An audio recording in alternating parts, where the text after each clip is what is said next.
Hello! Please tell me you can hear me and see everything. Hi! Please let me know that the levels are okay with the mic, that you can see everything. I have a few different setups that we can try, but yay! I am advancing! So, let's see how this works. I am really excited. I got a webcam so that we have me here, hi, and then we have the cards over here as well that we can see and play at the same time. I don't have to swap cameras out. Oh my god, yay, it's working. I'm gonna cry. Oh my gosh. So yeah, this is what I did today. It is so good to see you all. I hope everything is going to work out. Let me just show you what else we've got here. We've got this scene. Oh, I love the bats. So we've got this here too, if this is more appealing to you guys, but I figured a bigger, full on screen here would be more efficient.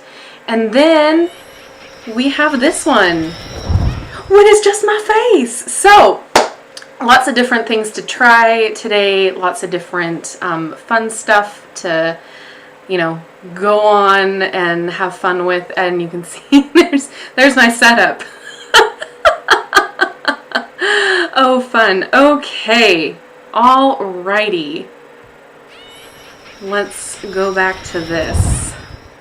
Oh, I'm so happy that it is working. Hello, hello, hello. Oh my gosh. Yes, this is awesome. I see a lot of new, a lot of faces that I remember. Some are new, but I'm excited to see you all. So, hello, my name is Natasha. It's fantastic to have you here. Oh my god. Oh my gosh, I'm actually a streamer now. This is exciting. So what I thought we'd do today, since we didn't get to have our live last night, I thought we would have a little play with both of these decks and see, the differences, to see what we like about each one. You guys can talk to me about what you like, and then we can pull from both of them. I really only want to be on here for about an hour from now, so I'll start cutting off at like 5:20-ish. We'll go from there. And then it'll be just a fun hangout. We'll just have a blast, just chit-chatting and, hamming it up and figuring out what we like about these decks. Do a few readings if you want, but just have a play and hang out. I feel like I've said that a million times already, but yeah, yay. Oh my gosh. Yeah, I love the transitions. So I wanted a little bit of a Halloween theme, and I saw that and I had to have it. There's quite a few different little overlay streaming things that they have in this program that are really fun and cute, but the Halloween ones, some of them were just a little too dark, they didn't pop. So I was like, this one's dark enough but cute. Cute, and the bats. I love the bats. And the transitions are everything. Yes. Ah. Thank you guys. Hi. Aw, thank you. You go, girl. Right now, it's only on YouTube. I am working my way up to stream. I got to make a Twitch account, but I believe, I haven't tried it yet, but I want to. You can, with this program, stream on multiple accounts. So therefore, I can stream on TikTok, Twitch, and YouTube all at the same time.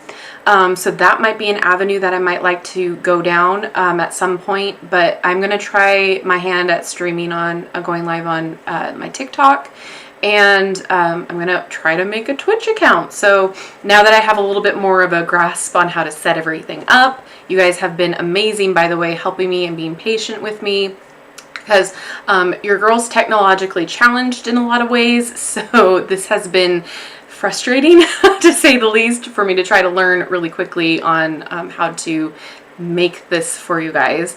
But yeah, multiple other avenues will be coming, along with me trying to figure out private readings. I know I promised you guys that. I just have to make sure that I'm doing everything to cover my own bum legally and all of that, and figuring out the most efficient way to do it. I do have a PayPal now. That's a business account that I can honestly just have like straight to my PayPal, so nobody else gets a cut except for the government. So that would be nice. So I'm trying to figure out all these avenues. So I want to make sure if I'm doing it right. That's what I try to do with everything, is make sure if I do it, it's done once and done right and done well. So thank you for being patient. Thank you for your interest. I'm super excited about where all of this will take us. And please don't forget, whenever we go live, it's super helpful for me and the channel if you guys engage. If you like the stream, it pushes me out into more people in the algorithm, and so that way we can grow and we can have fun with more people of similar interests. So that's always helpful for me. That's something that I would love and appreciate from you guys. So just a thought. I appreciate it. Thank you. Yay. Let me catch up. Yeah, tarot readings. So I'm going to try to do them private, and we'll have some fun doing some readings today too on this stream with these cards. We'll see if there's anything different, see how they reading together, all of that stuff. Yay, more hot cocoa. Absolutely. This candle over here, the Witch's Brew, yes, it is so nice. We have a 2-story, and you can smell it throughout the house when I have it lit. The minute I walk into my office, without it even being burning, it smells so good. So if you are interested in that particular one with it saying Witch's Brew, I highly suggest ordering it soon, because it's a Halloween themed candle, and I believe they're already starting to sell out in certain sizes of the rings. So it's one of those surprise, it's called Jackpot Candle. I have an affiliate link in the description box. So I ordered another candle, should be here soon. It's pumpkin spice. It's a fall scent. So they have Halloween and then they have fall. But this one has a wooden wick, so I'm going to see how that burns with the flicker and the clicking. I love a wood wick candle, so I'm really excited about that. So that should be here too. But yeah, they're really good candles so far. They've been lasting. I have this one lit almost every time I come in here to film, or even if I'm in here. So yeah, I highly recommend. It's Alana Ned using my channel's account right now. I'm so excited. Oh, thank you. Thank you so much. I am becoming a techie. Yeah, a little bit. Pretty soon I'm going to be able to teach my husband how to stream, so that's going to be interesting. Yeah, pay your taxes. Absolutely. Pay your taxes. Oh, yeah, it's definitely still burning down. There's about half of it left now. And I don't know if you guys already do it enough or if you haven't, but I highly suggest always, regardless of what candle you have, trim your wicks. That I forgot to trim the wick the last time I burned it, and you can see the smoke ring that is around, and it gets dangerous too. So if you don't trim your wicks, please do. Yeah, I don't really know the scent. It says whiskey, woods, and witchcraft, but it smells almost more a little bit fruity in a way, but it does have that woodsy undertone to it, so like it almost a little bit musky after that fruity kind of scent dies down a little bit.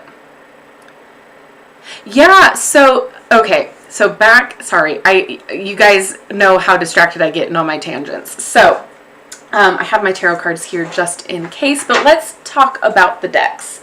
I played around with the new one a little bit, and I gotta say, there's something about this artwork that is just drawing me in. So let's just take a play and see the difference between each deck. So there's the inside of the first deck, and then the inside of this deck. I love comparison videos. I love to see how far like an artist or a author has come in their journey and what they've put out. So it's interesting. This hasn't been too long between the decks, but like already you can see just like the different art style between the two. And then also when it comes to the decks, this one focuses more on the manifestation of it, but you can use it beyond that. It's not necessarily, okay, I'm working on my manifestation skills. I want to know what I need to do or where I need to go or what I need to release, fill in the blank. You can use it for other things because of the keywords down here. And then there's also the chakra element in here as well.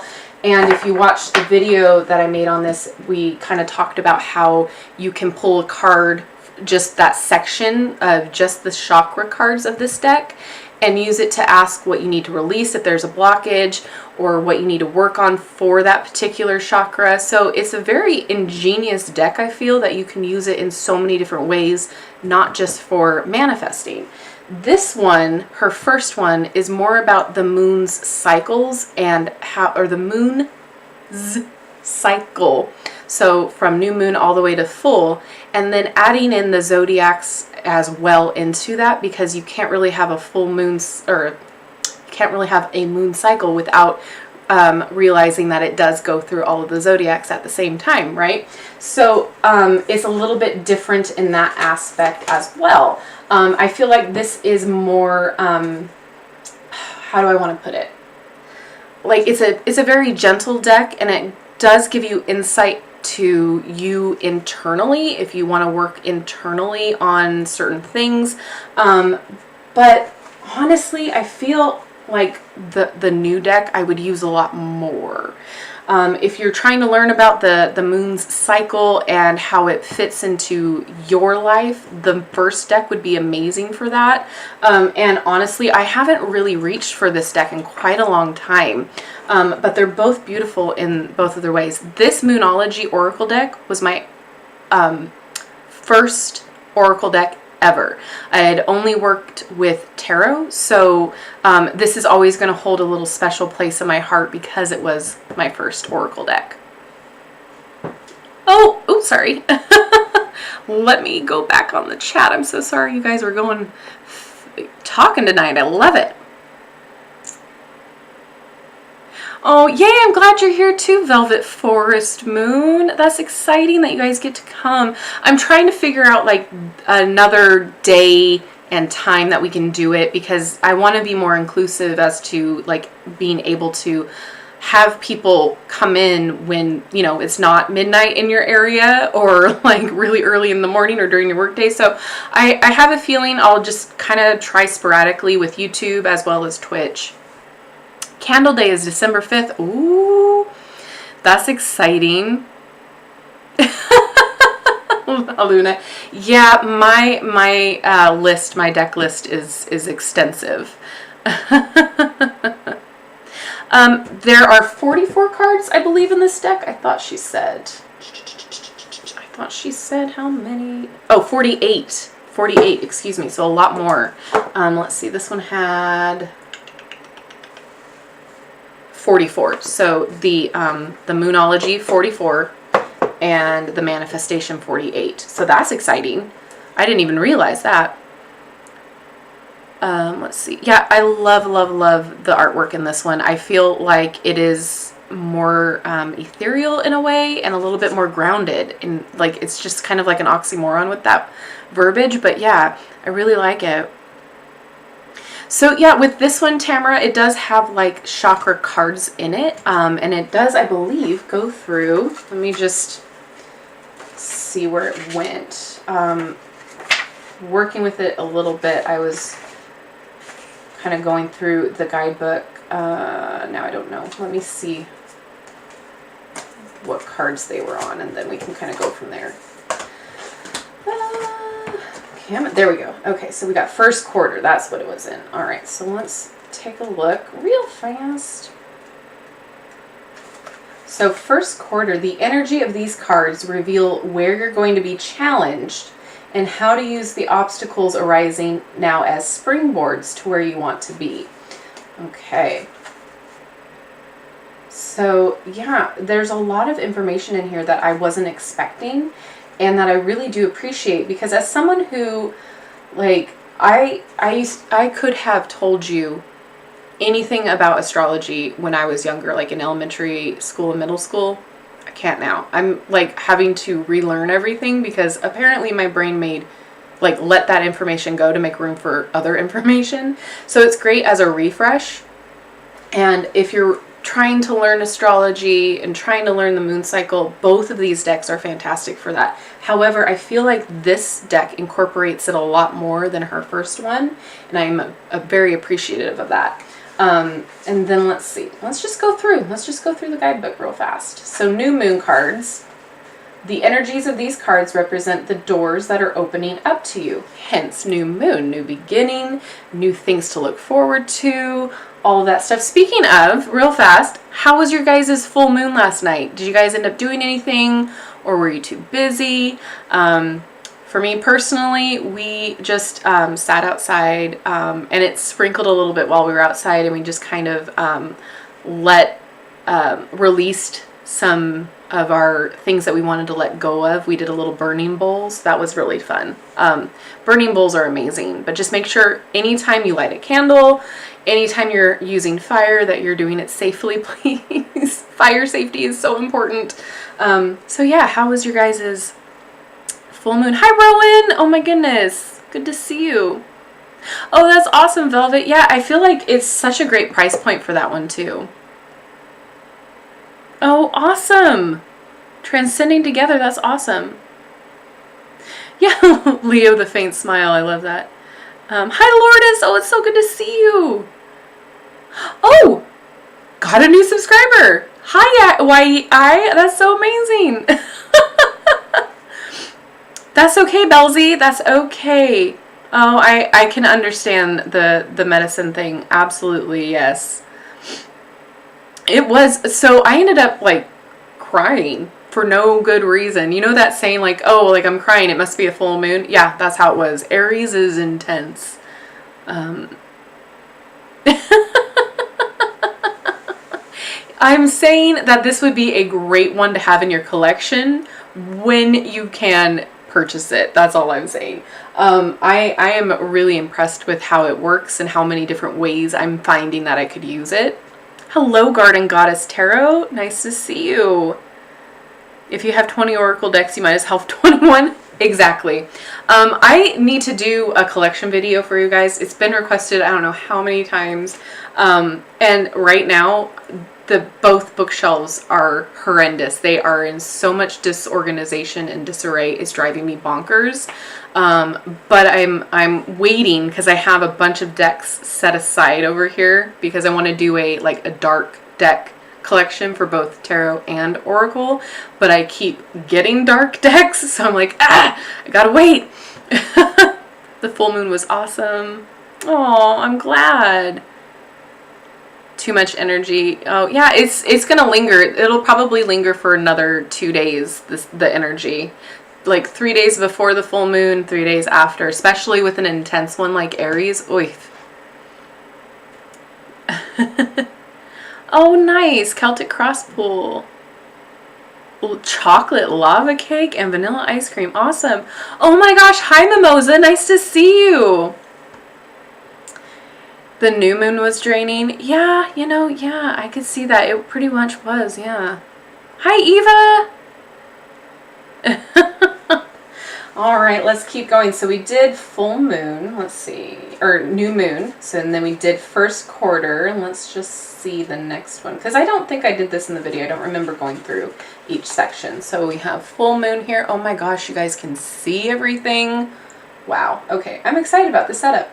All right, full moon cards. The energies are peaking when one of these cards comes up. You're approaching a pinnacle, and these cards can help you push you to a turning point. Awesome, awesome. And there's one other section, I believe. Last quarter. The energies of these cards represent conclusions and clearing the old to make way for the new. Yay! All right.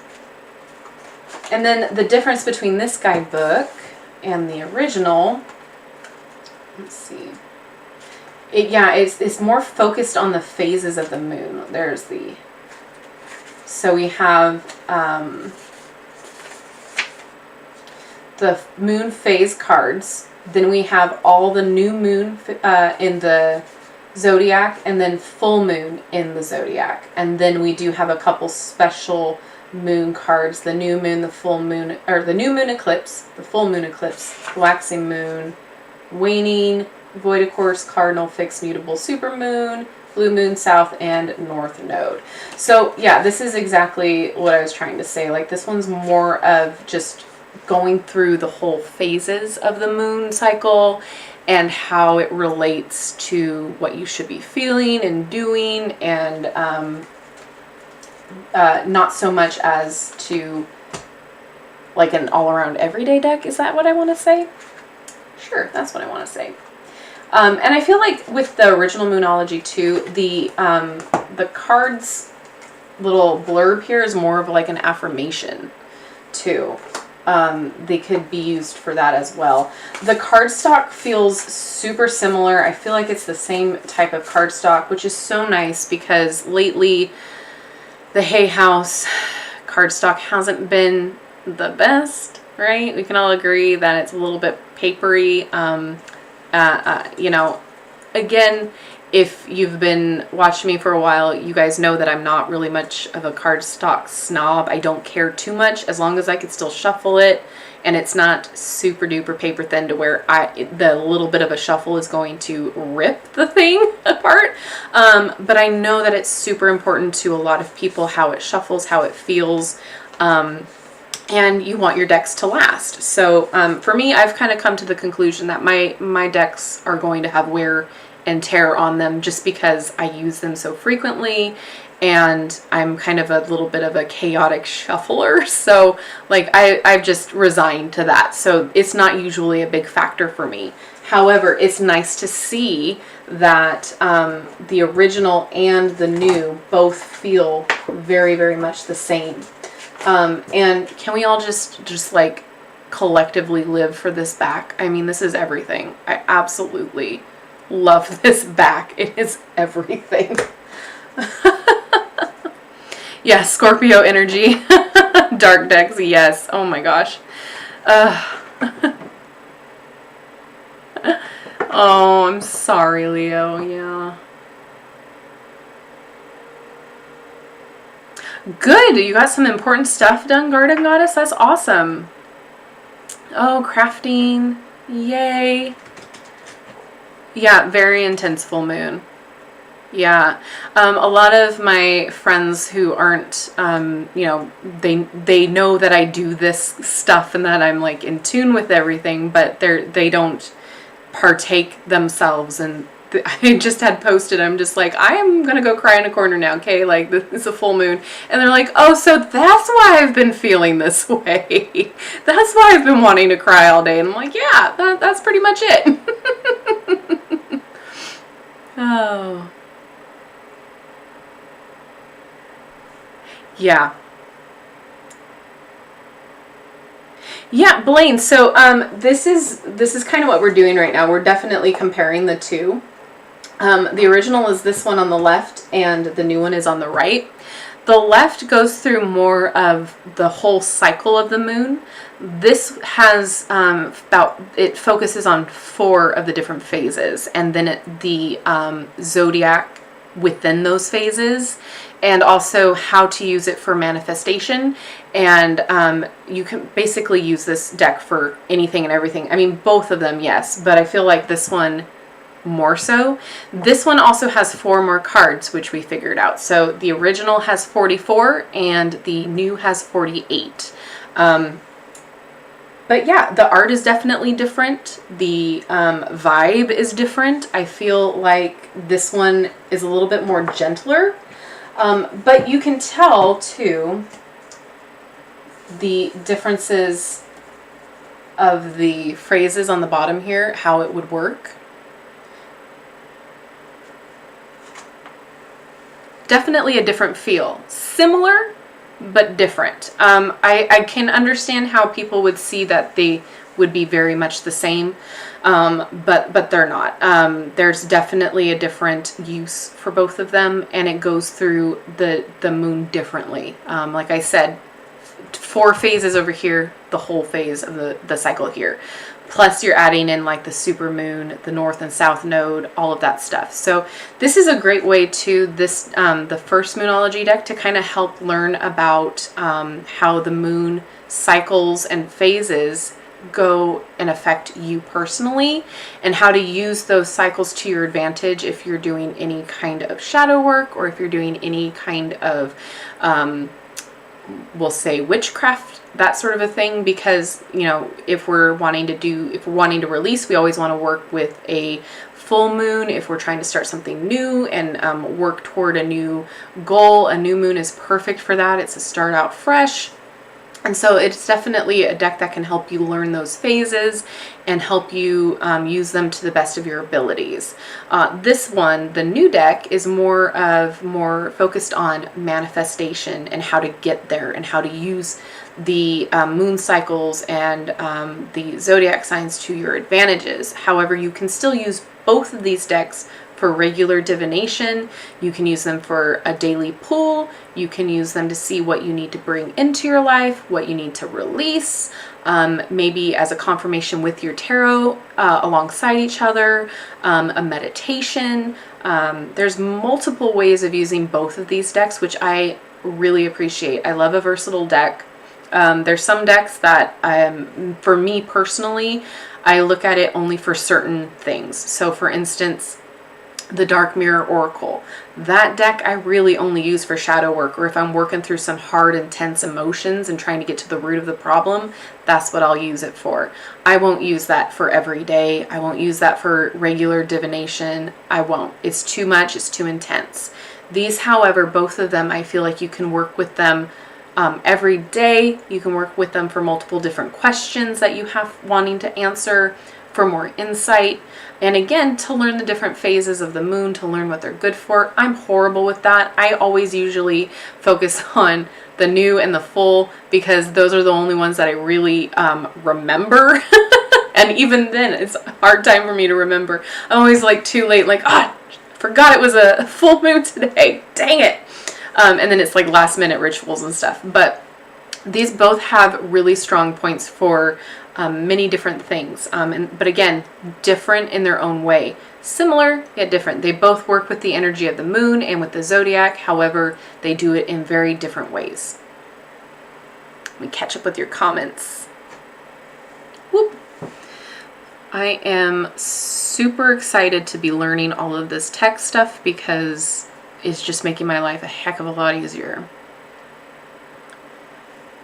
Yes, my heart loves the back of the new ones. Yeah, what is everyone's favorite dark and or shadow oracle deck? That is interesting. Oh, by the way, I just filmed the Mausolea oracle deck. So that'll be coming in a few days as well. So I have to edit that one, but I was not expecting that at all, and that one would be a fantastic shadow deck. Super not intimidating. I thought it was going to be like really dark and dreary, similar to the Dark Mirror, but no, I was pleasantly surprised.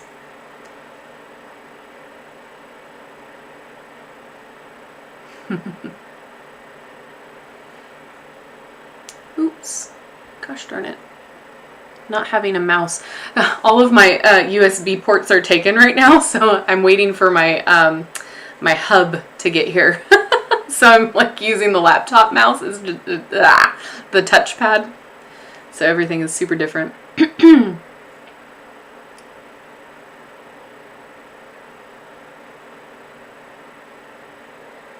Soen deck. I don't think I've seen that. I'm gonna have to look that up.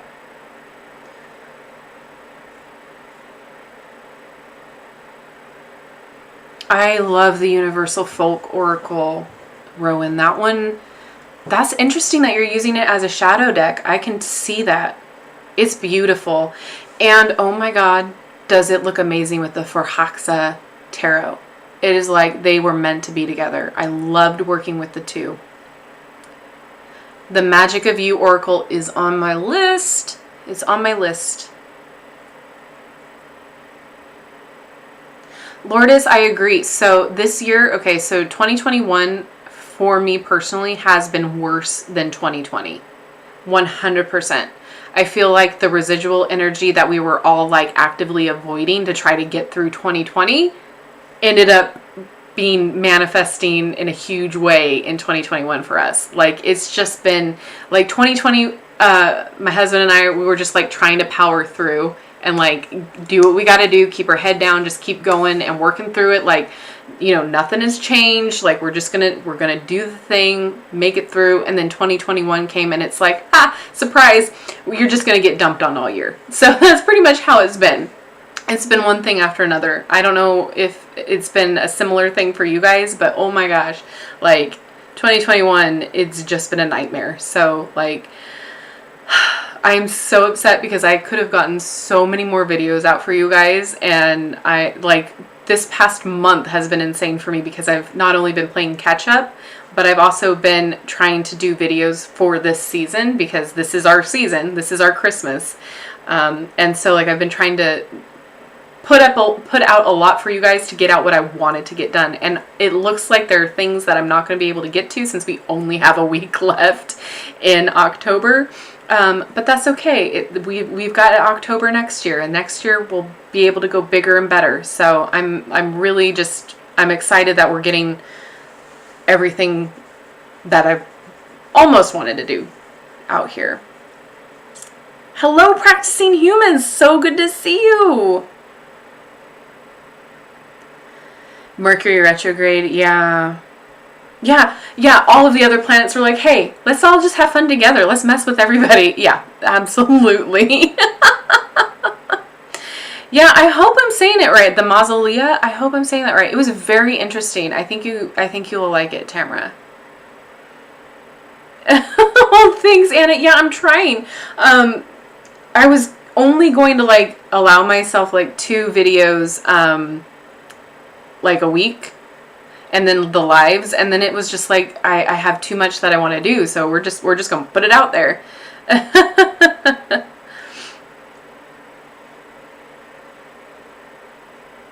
Hello, Vila Vilek. Oh, okay. So yeah, I'm sensing a theme. 2021 was just one of them years. Hi, Katie Jean. Oh, bye, Blaine. Have a great night. Oh, yeah. Yes, here's to 2022. Yes, absolutely. Absolutely. Dark Mirror, Magic of You, Goliath Tarot in Darkness. Ooh, True Black Tarot. That's one on my list. Let Halloween last till Thanksgiving. You know what? I might. We've had our Halloween decor outside up at the end of August. No, we waited till Labor Day. I wanted to get it out in August, and my husband said, maybe not. We're already that house in the neighborhood. Well, you know.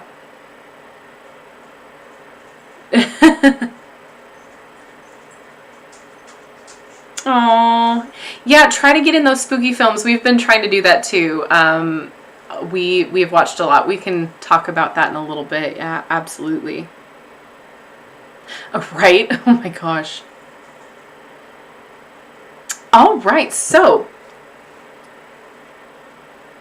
heard of the Lucid Dreams Tarot? No, I haven't. Let me get my handy dandy notebook out here. I might have. Honestly, you guys, like with me doing this for so long, like all of the decks literally kind of start amalgamating themselves together, and the titles seem very similar. So I may have seen it, I may not have, but like a lot of them just kind of mesh together, especially when I'm looking at new and upcoming decks too. I'm like, oh, that name sounds familiar. I don't know if I have, but you know, sure, let's roll with it. Okay, so it was the Lucid Dreams Tarot. I think I've seen it. And I have so many decks still backlogged that I haven't even gotten to. I've had them for like a year already that I have not gotten to because other decks have been more important to show you guys. So it's just been so crazy. The disorganization that has been my office has just killed me. And also, I'm one of those people, if I don't see it, I forget I have it. So it's been like that lately too. Oh yeah, Thanksgiving already happened for you Canadians. Yep. I don't do Thanksgiving. I don't celebrate it. Oh, no wonder. I was like, why does this thing feel... There's a film on it. Oh my gosh. There we go. Is it a little bit clearer now? Lord have mercy. I swear your girl is out of it all the time. Yeah, I don't do Thanksgiving. I don't celebrate it. And I mean, we do celebrate, but we more or less celebrate it as a coming together of family. We didn't celebrate it last year due to everything that happened with the panini and the parallelogram and the Patricia. So we didn't celebrate it. But normally it's just like a small little meal with just close people, or we'll have a Friendsgiving where we celebrate each other. But yeah, no, we don't partake in the colonialization of Thanksgiving. We never really did. It was just all about food, which brings me to another exciting thing that I got done with. So there's been a few of you that have asked for ASMR videos. So I filmed one. Also, I filmed another witchy kitchen video. So those will be coming. So the food with the...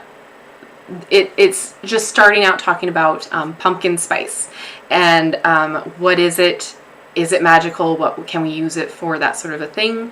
And that video took me way too long. I don't know why it did. And also editing that, my laptop overheated, and 3 hours of editing work just down the drain. So that's why I didn't go live yesterday because I was just spent. I'm like, I'm still editing this thing for the second dang time.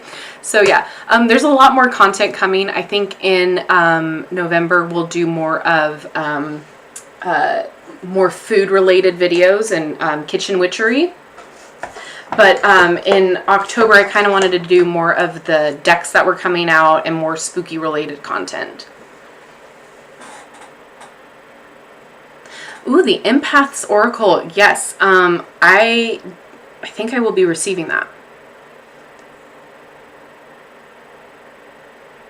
Oh, Lourdes, you're in spring now. Yeah. Oh. Yeah, I'm really excited to do more cooking videos. I feel like in Thanksgiving we can center it around to doing more kitchen witchery, just because it's more of a foodie month for me personally. I think it would be more fun to be in the kitchen and talking about food and how food is really magical. It's one of the most magical places in your home is the kitchen. So, you know, talking about what we put in our body, the magical properties of all of it, and how to really use food to your advantage as far as magical working goes. I think that'd be really fun to explore, get in the kitchen a little bit more. I still want to make my sugar cookie video for my Halloween cookie cutters for so hopefully I'll be able to get to that this week. Pumpkin patch, I don't know if we're going to be able to get to it. It started raining here now, so we'll see. Do you have any Baba Studio decks? I don't think I do. That is not familiar to me at all. Oh, Leo, yes. The Alice in Wonderland Tarot and the Disney Villains, I have them pre-ordered. They will be here, hopefully. They said the 9th, so they will be coming to ya. Yeah, ASMR. So since I had to get the mic for this, I was finally like, oh, now I can do it. Now I can figure it out. So I got some feedback from my sister about it. Since I don't do ASMR videos. The only ASMR video that I really watch is Bob Ross with the painting. But I got some feedback from her that, you know, that it was awesome and great, but that like maybe do more visual stuff in the background. So that'll be awesome, and breaking it up with my voice a little bit since everybody seems to think my voice is calming. So I just didn't want to do too much in the first video, and then that way you guys can kind of like have a variety. I'll do a few different things.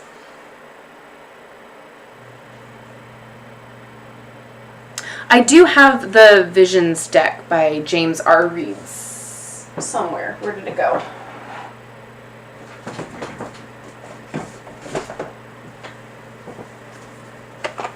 This one? There's a video on it in my tarot playlist.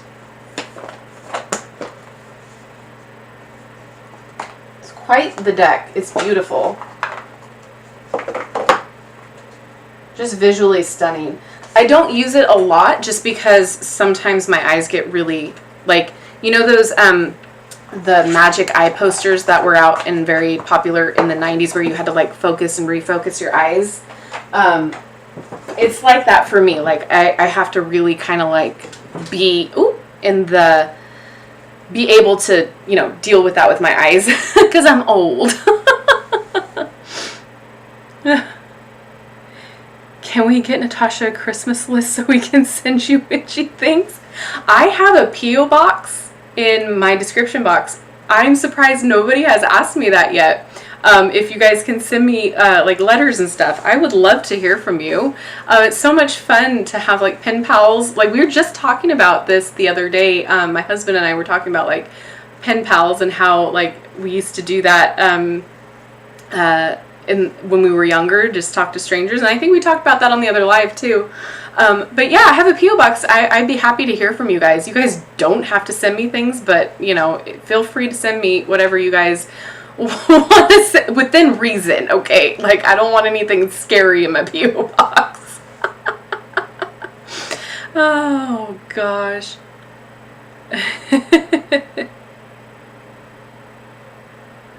Yay! All right, so that being said, we've got some time here. We've got about 20 minutes if we want to kind of like play around with the first one, see how it reads. If you guys want a little quick reading, I'll put this one away. Like I'll pull a card for you guys if you want. Whoop.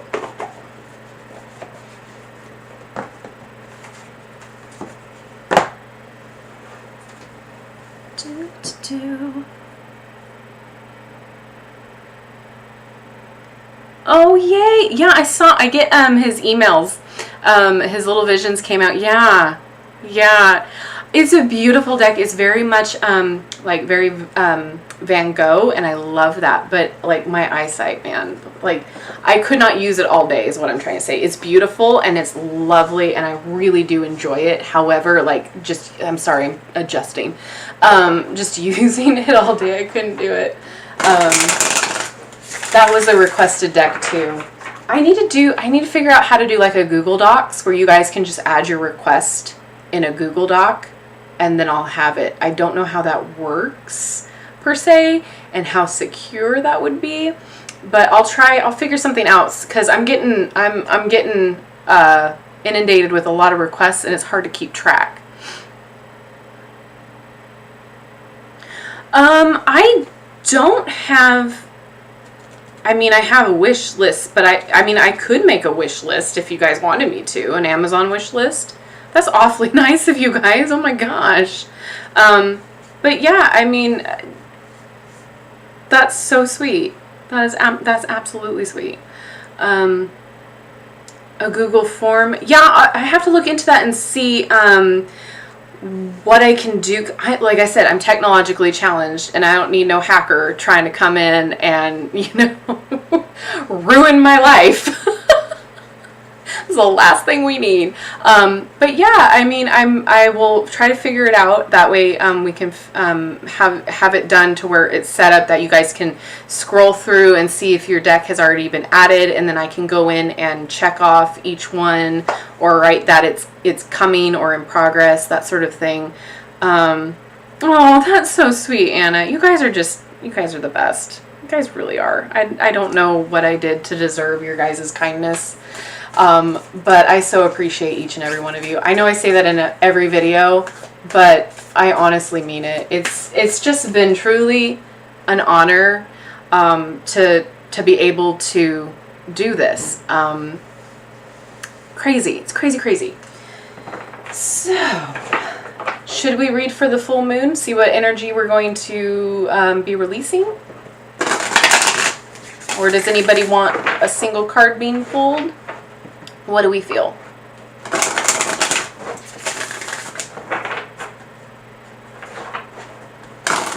And then I also have my Amazon store linked in the description boxes now, with all of the newer videos coming out. My storefront will be there, so that way you guys can kind of look at the stuff that I already do have and use on a regular basis.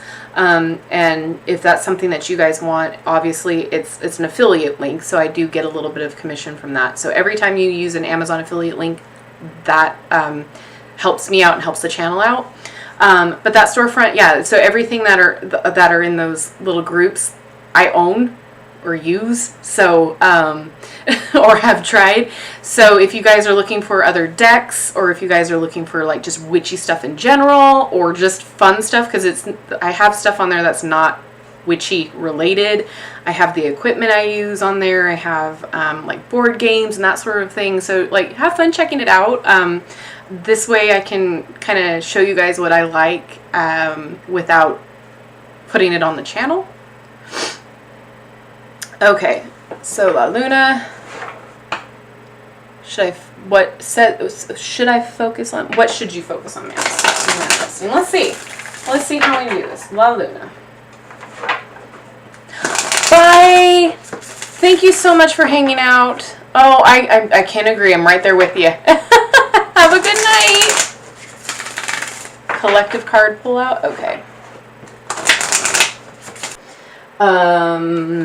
Because my Nord Luna, and then we'll do a collective pull. Shh. I know. Shush. Little notification things are ridiculous. Okay.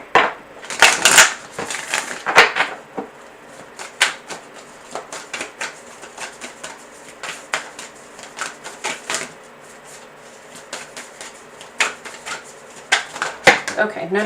Just one at a time, please.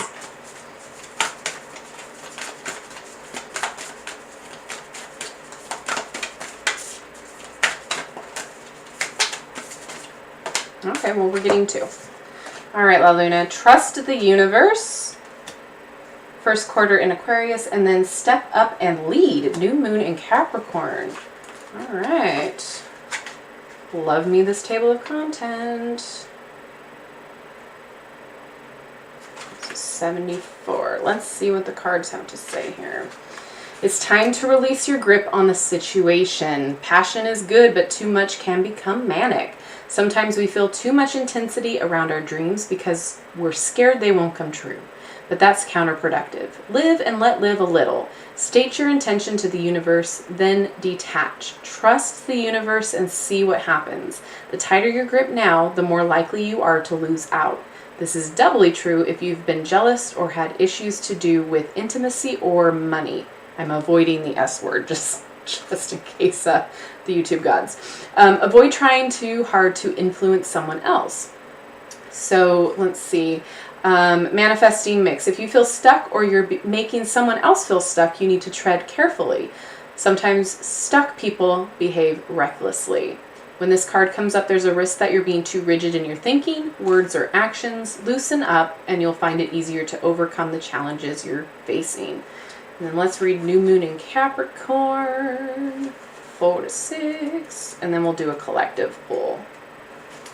Step up and lead. The good news is that you know what you want, and on some level, you know how to get it. Step up and know that you're the boss of your own life. A new, more disciplined approach is needed, or a new plan. Strategy is called for. This card reminds you that ambition isn't a dirty word, whatever you want to create in your life. There is no such thing as too big a goal, but break your plans into smaller, achievable pieces. Slow and steady wins the race. Release any blocks to success. This card is an especially good sign for matters related to your professional life, life goals, and ambitions, or work colleague. Think about where you want to be in a year. Consciously visualize it. Write a 12-month plan detailing how you're going to get there. All right. This is pretty awesome, like, insight. I love the advice. It's just great.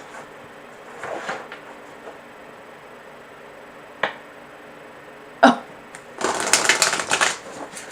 Collective card and then Eva. Okay. And then Anna. Okay, just remind me, guys, because I'll forget. Okay, so we'll do collective reading.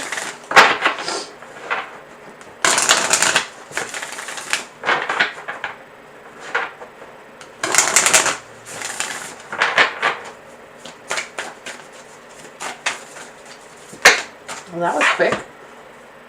All right, so trust the universe. I don't have to read that again because that came up with La Luna. And then we have New Moon in Gemini. Think it through. And then first quarter, release your blocks. I mean, honestly, this is pretty standard, like, manifesting advice right here. Trust the universe, think it through, and then release the blockages. I love this. So let's take a look at New Moon in Gemini. Think it through. A positive outcome lies ahead. However, to take this opportunity from the ethers and make it real, you need a positive mindset. On some level, you already know how to get what you want. Use your smarts, think it through.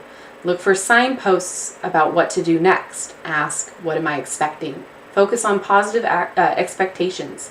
Expectations attract. If you're having doubts, talk to someone. Make a list of your goals. There's a way through. Use your mind and your words to help others see things your way. This card is especially a good sign for matters related to a flirtatious situation. Anything written and upset you've had or relationship that feels blocked. Expressing whatever is on your mind is always a good idea, but this card also suggests you need to do some inner work and trust your intuition. Absolutely. Okay, and then we got first quarter. Where did it go? First quarter in Scorpio. 68. Okay, release your blocks. When it comes to pushing through, here, I'll push it up here so you can see it. When it comes to pushing through your fears and any other negative feelings, you're going to have to dig deeper. The only thing we have to fear is fear itself, because fear blocks us. Make time to clear any toxic feelings around you. Don't let pride stop you from showing how dearly you want something. It's okay to be vulnerable if you know the people you're dealing with are trustworthy. Think about others as much as yourself, excuse me. There's light and shade in your situation, and you need to embrace it. Don't get stuck on one idea and refuse to budge. Think what a mental detox would involve for you. For example, avoiding people you argue with and violence on TV, etc. Make time for it soon. So, important. I always say like attracts like, right? So if we have a positive mindset, we're not thinking about the fear behind it, we can actually start attracting that stuff into our lives. Trust the universe and release those blockages, those fears. Or, don't put up those brick walls for yourself either. I know we all do it. The what if, or the woulda, shoulda, couldas, all of that stuff. Just put it out there. Trust that it'll happen. The universe always tends to catch you. Sometimes it likes to dangle you a little bit, right? Like we go through trials and tribulations.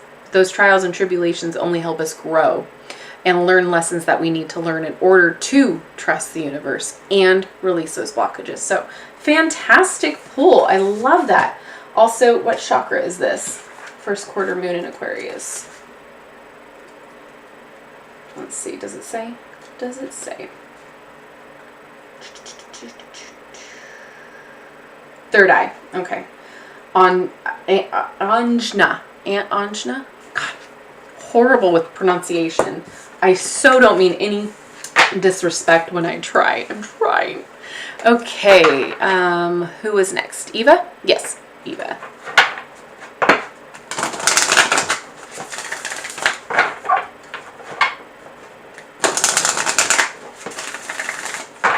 Absolutely. Oh, hi, Mo. Nice to see you. Oh, I'm so glad. Thank you. That means the world. Thank you. Eva, Anna. Okay, perfect.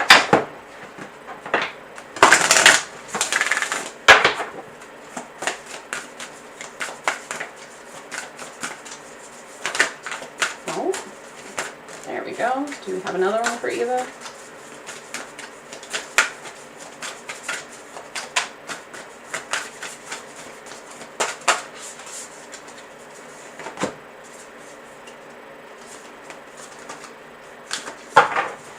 So first one, take a breather. I feel like we can all do that. Love that. Take a breather. And then we have let your fears dissolve. The moon just, oh, this one especially, I love how intense and bright it is. All right, last quarter moon.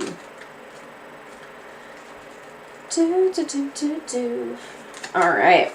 Sometimes situations start with much promise and then get fatigued or fizzle out. This is normal. If a situation is dragging on and everyone is becoming far too sensitive, it might be time to take a breather. Is this still what you want? If a situation is slipping away from you, it could be due to self-doubt or because too many people are trying to get their own way. If you're struggling to find a balance with a VIP in your life or a personal or professional connection, it may be time to show your feelings. There could be a clash here caused by someone wanting to be the leader. Give the situation some air. You need to stop and revive. Emotional fatigue is as dangerous as physical fatigue if it becomes long term. See the beauty in life to refresh your heart. Aww. Love it.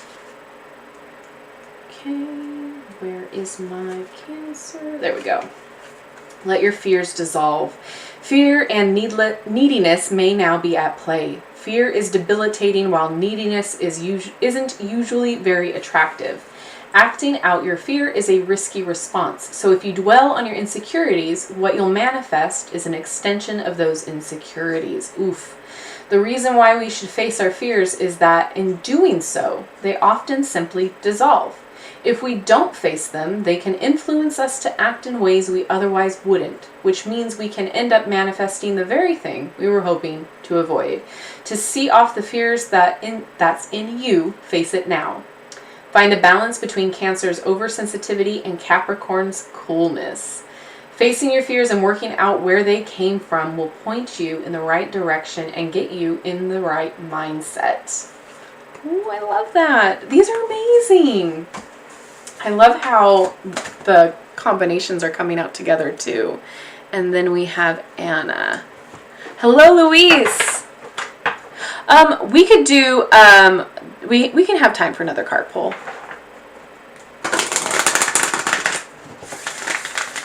Anna, Louise, and then Islet. Awesome. Okay. And then Islet, you'll be the last one.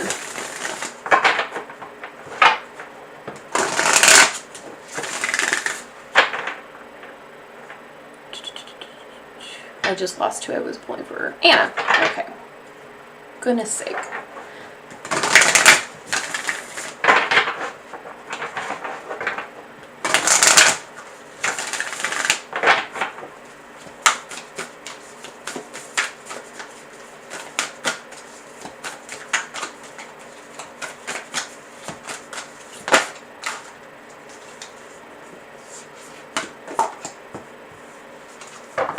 That's interesting.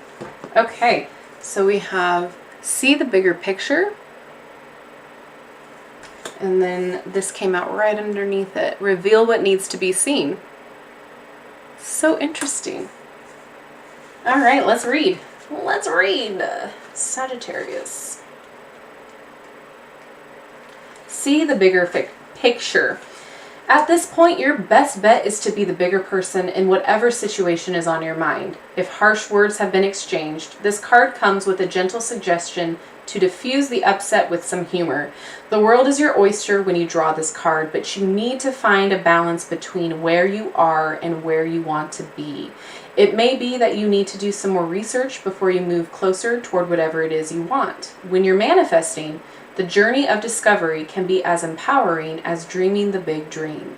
Find a balance between saying what needs to be said and saying too much. Oh, I've been there.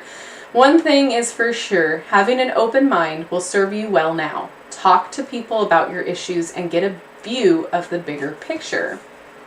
And then last quarter moon in Scorpio. Reveal what needs to be seen.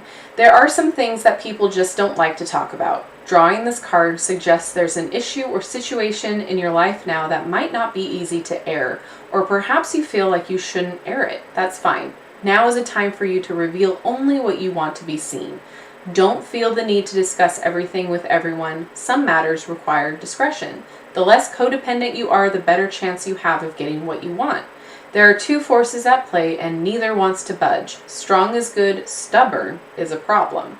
When you no longer feel the need to tell everyone what you're manifesting, you're ready to start manifesting. I love that. Awesome. That's so interesting. See the big picture, and then what was the other one? Reveal what needs to be seen. I love that. All right, and then we've got... Bye, Lourdes. Oh, nice to see you. Thank you for hanging out. Luis.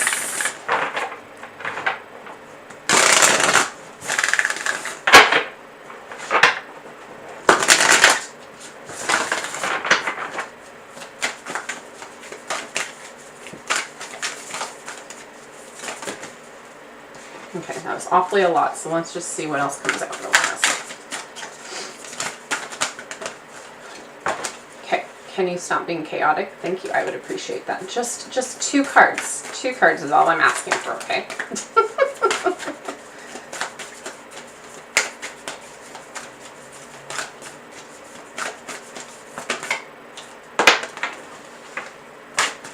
Asking shall receive. All right.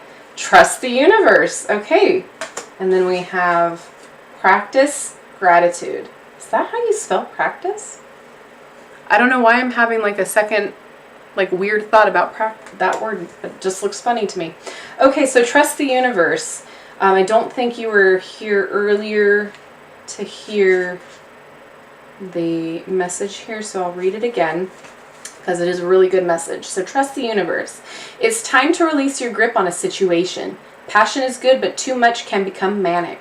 Sometimes we feel too much intensity around our dreams because we're scared they won't come true, but that's counterproductive. Live and let live a little. State your intention to the universe, then detach. Trust the universe and see what happens. The tighter your grip now, the more likely you are to lose out. This is doubly true if you've been jealous or had issues to do with intimacy or money. Avoid trying too hard to influence someone else.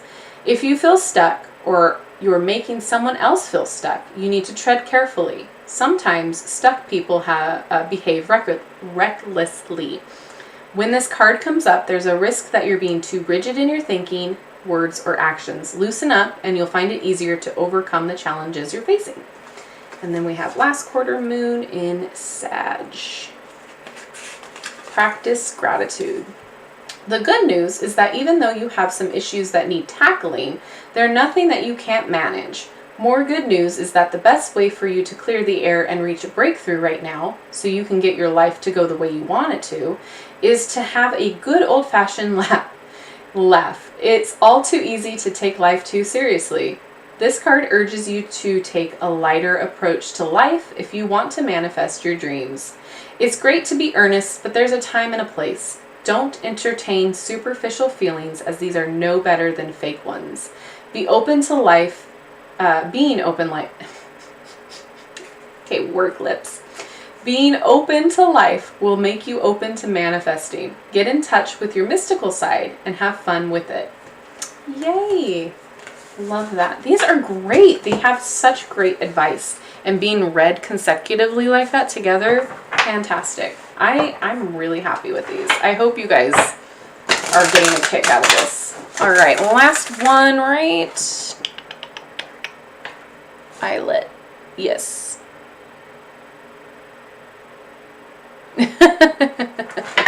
You're welcome.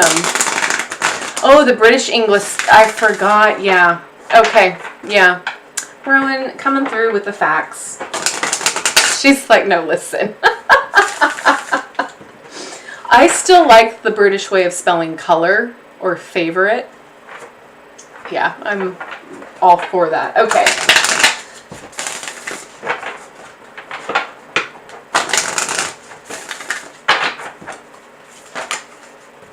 All right, that. Again, practice gratitude and forgive. So we just read that. We don't need to go through that again, but practice gratitude. Come from a grateful heart. And then we have full moon in Pisces. Forgive. I love the way this one looks. The moon. Okay, so let's read for full moon in Pisces here. All right. Be careful that you're not coming at your current situation with your mind made up. This card is a reminder that life is an unfolding mystery and you need to go with it. Instead of trying too hard to tick every box for your dreams to come true, fall into the dreams a little. It could well be that what's blocking your current manifestation is that you haven't forgiven yourself or someone else for something that happened in the past. Oof. Oh, knife to heart right there. To boost your manifesting powers, forgive yourself and anyone else who needs forgiveness. Real fast with this one.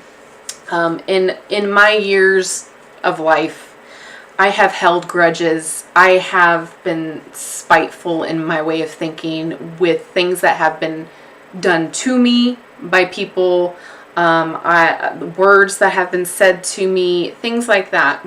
But the more you hold on to it, the more it festers, and it's not for you to keep that all in.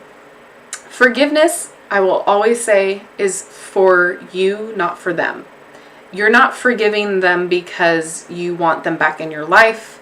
You're not forgiving them because, they deserve it or anything like that. Forgiveness is accepting that that is what happened. Forgiving is for yourself so that you can move on, so that you don't have to give that situation a thought, that person a thought anymore. Holding grudges, holding feelings, a place of ick, just festers, and it's not good for the soul. Yeah, the situation or the person probably really sucked and hurt you bad, but in the end, in the grand scheme of things, are they still in your life, or is that situation something that is even relevant to you anymore? If not, forgive it, accept it, acknowledge it, and try to move past it, because the more you let it consume your energy and your time, the more it's just going to wither you down. They don't care. They did the thing. They said the thing. They don't care. It has no bearing, no effect on them whatsoever. It's about you and getting right with the energy about it, right? So, yeah, some things are icky and things are awful that people say and do to you, but at the same time, the more we hold on to that anger and that grudge, the more we're hurting ourselves. Some things are unforgivable though, but we're not going to go there. I'm just talking the grand scheme of things, generalizing it. Forgiving is about you healing and moving on. So let me get back to that. I just had to get my 2 cents in there. So strike a balance between all your duties and what you need to do for inner peace. Inner peace, exactly. Hanging on to anger is unhelpful and can be toxic. Move on and forgive, even if you don't forget. This is your way to a brighter future. I forgive everyone who needs it in my life. It is done. Absolutely. That's beautiful. So practice gratitude and forgive. And sometimes it's harder to forgive yourself than it is anybody else. Like, people could say the worst ick to you and you can forgive them, but like, you mess up once and you cannot forgive yourself. Like, I'm that person. I sit there and I'm like, it keeps me up at 5 a.m. I keep thinking about it since middle school or whatever, so absolutely. Forgiveness is a hard one. It's a hard pill to swallow, but once you do, you will feel so much better. Easier said than done. Yes, I know. You are so welcome. Anger only poisons you, not the other person, or something to that effect from a Buddhist saint. Yes, absolutely. Thank you, and I'll try to release and control. Yeah, absolutely. Holding on to anger is like drinking and expecting the other person to die. Yep. Forgiveness allows the wounds to heal. Anger and grudges keep inflicting the original wound over and over. Absolutely. As someone whose first language is English, I can't even be mad at weird spelling because I constantly misspell. Oh, I'm right there with you. I was an awesome student in English, but I couldn't tell you. I couldn't tell you. And it's my face. All right. So, what do you guys think about the deck? Is it something that you're excited about? Do you see that there's a difference between the original and the new one? Do you want both? I'm genuinely interested because I'm the type of person that like just loves almost any deck. However, I found my match. I found a deck that I could not hold back. Oh, and it's coming, you guys. This deck, man, I usually try to find the good in every single deck that I come across, because again, it's going to be everybody's going to have a different preference, and everybody's going to have like something in a particular deck. But this deck, there was like no redeeming. I feel so bad, and like I filmed an unboxing of it. The whole time I was filming this unboxing, I was just like, what the, no, are you kidding me? And so I had to just refilm, and I felt so bad, you guys. Like, I felt terrible because I felt like I was ripping open like somebody's hard work. But at the same time, it really, it wasn't. So the deck that I'm talking about, I don't know if you guys want me to spoil it for you, the title, but to me, it was very insulting. I never felt so insulted by a deck before in my life, and I have plenty of examples. Absolutely horrible. But yeah, I felt bad because somebody actually did write the book. I don't know what happened with the illustrations. I don't know what was going on with that. I don't know who did it. If it was just somebody who clipped things together and said, okay, this will work. But it was the most lifeless deck I have ever reviewed. And it read like a cheap horoscope in a magazine. And you can probably guess what deck it was. I love the bats. Oh, yay. Yeah, I love the bats too. It's freaking bats. I love Halloween. I have bats on my eyeglass holder. Because sometimes a lot of my glasses, the new ones that I have, like my nose is weird. And so it'll fall down. And then also when we go out and wear masks, it's like like just this whole thing. So I was like, oh, I wonder if an eyeglass chain would be helpful. Frickin' is. It is. It's frickin' bats. I love Halloween. I will be wearing these all year round. I have the first one and be ordering this one. Yeah. I still want the OG first. Absolutely. The tea. I just mixed them too, and for now really like it. Oh, you mix them together. Awesome. Oh, yay. Yeah. I think I think both of them together would be an amazing read. I haven't tried that yet. I'm interested. I'll let you know how that goes next live. But they're beautifully done. This deck in particular, I haven't felt this drawn to a deck in a long time. Like I just want to keep using it. That's not true. I guess I have. It's just a different kind of drawn to. I definitely see the distinction and difference now. I was worried both decks would feel very similar, but they have really different purposes and messages. Yeah, you are so welcome.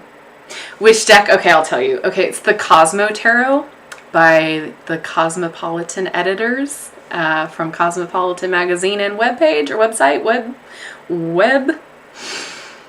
Yeah. Like, I wanted it to work so bad. I wanted it to be good. I was really rooting for it because I thought, oh man, it's a mainstream name. And tarot is just coming out of that taboo of like, oh, it's a evil thing. And more people are interested and intrigued. And there's a solid name behind the deck that people know. So if you're new to tarot and you see Cosmopolitan, you're like, okay, cool. They must know what they're talking about. And on the back of the deck, it promises big things. It promises to let you know the ins and outs, the everything about tarot. And oof, It missed it so much. It missed the mark so far. I feel so bad talking smack about a deck, but like I don't, in a way, because that's my job. Like everybody is criticized, right? I know I am. I know people criticize me for the most stupid shiz, like my laugh, because it's fake. But anyway, my point being is, I wanted to like the deck so much because of the sheer impact that it could have on people wanting to get into tarot and learning tarot and being excited to learn about it, being that somebody's first deck. Because if that deck was made back in the day when I was trying to learn tarot, I absolutely would have gone for it because it's a good price point. Well, if you see it for what it is, it would have been a good price point. But looking at it afterwards and reviewing it, absolutely not. It's at least a $12 deck. I would say it's $12, worth $12. And it's small. It's small. It's so and the quality. So yeah, you'll just have to watch the video because I'm like literally giving you all of the things in the video. But my point being is, had that been around when I was starting out learning tarot, I would have grabbed for it because I would have recognized the name, I would have trusted the name, and I would have thought, okay, that they know what they're talking about, or like I can go into this knowing there's promises on the back of the deck, and I know that the name, and I can trust it, and I can learn from it. That is not the case. I felt very insulted by everything. Like rarely does something irk me that bad in this community, and it just felt like a cash grab. I thought the BuzzFeed Oracle that they came out with a couple months ago, the little tiny little BuzzFeed Oracle, I thought that was going to be a cash grab. But I actually like that. That one had some fun, some ingenuity involved with it, and it played upon nostalgia, and it just had something for everyone, and it was easy to get into and have fun with, and there was somewhat of a structure. But when you're playing with like the tarot structure itself, and you're going into it promising the readers and the users infinite knowledge on how to use tarot, and you don't come through, and it literally is one sentence, like a horoscope in the guidebook, I feel so irked. I feel so insulted. Like my intelligence is insulted, my like gift is insulted in a way. All of the cards look the same. There's no like big variance. It doesn't work with the card's energy. I'll take that back, a few did, just a few, but like insulted. Yeah, so the flip through, my video on it isn't up yet on that particular deck. And see, that's the thing, like Cosmopolitan, I haven't read a magazine, I haven't gone on their website, and because I'm not the age demographic for that. I'm in my 30s, early 30s. Let's be generous, Natasha. Early 30s. So I'm not the key demographic, but like the key demographic in me would have saw that and been like, that's cool. $20, awesome, I'll take it. But yeah, I've tried to look at the redeemable factors in it, and then like all of the ick far outweighs the little that was there. So I'm just yeah, I didn't think it was going to. I went into it thinking it was going to be the one or two ways. I thought it was going to be either really, really good and just fun, or it was just going to be trash, and it just feels like trash. Yeah. Yeah, let the locals have it. That's awful. That's so awful. Look, if you are like a beginner or budget conscious, like it could work, and it's a good size to throw in a purse or a bag, and if you already know tarot, maybe it might be fun, but don't waste your money. I feel like it's definitely in talking with a friend about it. She brought up the point of maybe corporate got involved, or like, you know how they do in big budget movies and that sort of thing, like they just put their 2 cents in and say, this is the way that we're going to have it because this is the way we want it. So that could have been a factor too, which, okay, but at the same time, why? If you're just going to poo all over it, you know what I mean? Like, why even put it out in the first place? Because it's a cash grab. This deck right here, Eyelet. Oops, I don't have the wrong camera. This one, this is what it's called. Moonology Manifestation. So the flip through is live right now on this deck, on my channel. Yeah, mouth and eye, yeah. Honestly, Katie, it's the Cosmo Tarot. Yeah. Thank you, Rowan. Yeah, I just saw your comment.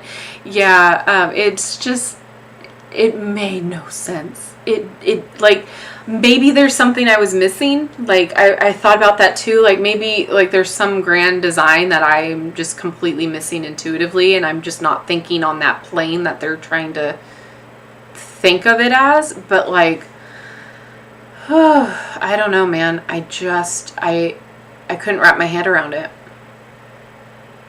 Go off. Listen, I will. Like, I tried so hard to be impartial on that. But, so I'm always going to be honest with you guys about what I think and what I feel about the decks, because, again, it's my job. I'm not trying to sell you anything.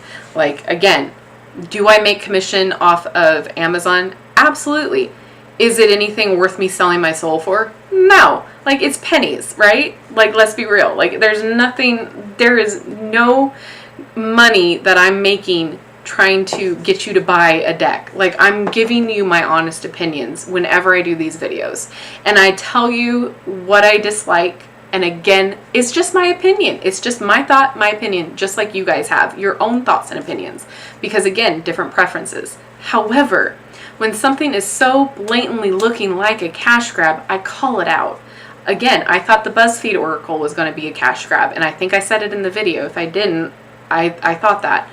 But it wasn't. It was fun. It was cute. It was different. So yeah, like, this was like the worst one that I've ever seen. The worst one. And again, there are decks that are good price point for budgets. Like all of the Kiko books, I have several of them. The Oceanic Tarot, the Crystal Power Tarot, Magical Nordic Tarot, the Spirit Animal Tarot. They're all fantastic decks, especially if you're a beginner. Are they great big guidebooks? No, but there's a lot of information, enough in there to get you going and get you started. And it's $20, and sometimes even less than that, especially if there's a sale. It's like $15, $16. So you get a lot for, you know, the price point. Are you getting high quality? Not really, but it's enough to get you started and get you going and get you learning. And there's like a theme for almost everyone in the Kiko books, right? This one broke me. It broke me. Like, when I tell you I was cussing in like the first unboxing I did, I was like, oh crap, I cannot. I've just got to start all over and have more concise thought points. But oof. Don't review Card Deck of the City. It's a horrible deck. It's by David Spangler. Such a waste of time, but just giving you a warning from personal experience. Good to know. I haven't even seen that, so that's good. That's probably why. Reviewers need to call cash grabs for what they are. Preference is one thing. Taking people's money and not delivering is another. Absolutely. I'm talking about the Cosmo Tarot by Cosmopolitan, Josie. Don't waste your money. I'll have that video out in a couple days. It's with the Patreons right now. So, and speaking of, if you have not checked out my channel memberships or my Patreon, I have special perks. And again, everything goes back into the channel, helps me create content and quality content for you guys. Same with checking out the merch that I have. Everything will be linked in the link tree or in the description box below. So if you're wanting new content from me, I know I've been putting out a lot of content, but if you want new content from me, if you're all caught up, the channel memberships or Patreon is the way to go, because you guys get everything first. And then you guys also will have other perks such as voting. If you guys request a deck, it goes to the top of the list. You request a video idea, it goes to the top of the list. That sort of thing. So check those out, and much appreciated. Tamara, yeah. I suggest watching it just because, like, your mind is going to just be blown just with how ridiculous it is. For instance, why are pentacles clocks? They're like stopwatches. I don't understand really the association, because it's not a pentacle. However, like, you know, if it was a coin, I kind of see where they were going with it, maybe, but like, I don't know. It doesn't intuitively, it doesn't make sense to me. We in the community need to protect from predatory creators. Sorry, dogs see neighbors. They're so funny. I can always tell which dog is doing the thing too, because they have different barking styles. Walter's very deep and just barks. Simon, he's my older dog. He howls and kind of whines. Bless them. I love them so much. Protect from predatory creators or decks that give the community a bad vibe or image. Absolutely. What is the corporate's refund policy? I don't know. I got this one through Amazon, so if I wanted to return it, I could. And the only reason I bought it was on sale. It was a couple dollars off or whatnot. And I was like, okay, this would be good just to get a barometer on it, to see what it's about. And I, like I said, had high hopes. You sense energy, right? If the energy is cash grab, then you have to say it. Absolutely. Yeah, that's the thing. Like, again, there are certain decks that I see like on Etsy, and I'm like, I'm not going to purchase that, because you can kind of get the sense of what it is and like the quality maybe on some of them. And also, I want to take this time too. I think I need to just do a straight up video on it, like a 3-minute video. Please, please, please. If you see my video and my walkthrough and it has a guidebook, if it has a guidebook and the packaging and guidebook look completely different to the packaging and no guidebook that you have, they are not the right deck, if that makes sense. Please be mindful about where you purchase from and who you purchase from. I cannot give you a guidebook. I cannot give you a PDF. I cannot give you information on how to get those or obtain those. I don't work for any of those companies. And I do not have time in my schedule to give you a picture for each and every card that is in the deck. I'm so sorry.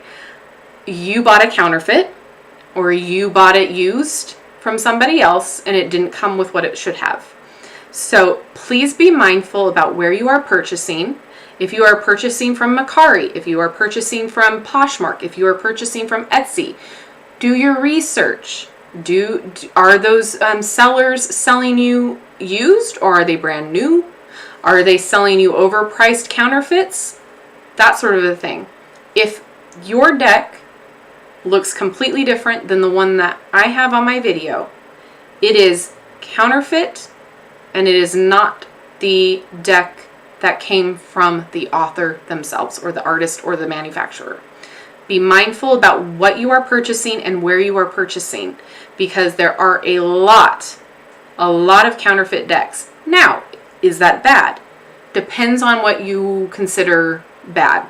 If you cannot afford the original deck but desperately want to try or use the deck in a different capacity, or if it's out of print, try it out. I haven't used a counterfeit deck, so I don't have experience to whether it or not it'll work for you. But I get the appeal. If you cannot afford the deck, then yeah, it makes sense. But be warned, you're not getting the correct deck, if that makes sense. You're not getting the full array of cards or the correct quality or the correct imagery sometimes. So, and again, if your deck comes with a PDF file, that might be, instead of a guidebook, and it's not an Etsy creator, it might be counterfeit.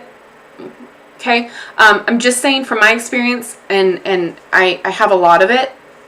Please, please, please, please, please be mindful about where you purchase. And Amazon is guilty of having these sellers on there as well. So that's why whenever you ask about where you can purchase a deck, I will always link in the description box safe, legitimate sources for you to click on. Is one of them Amazon? Yes, it's an affiliate now.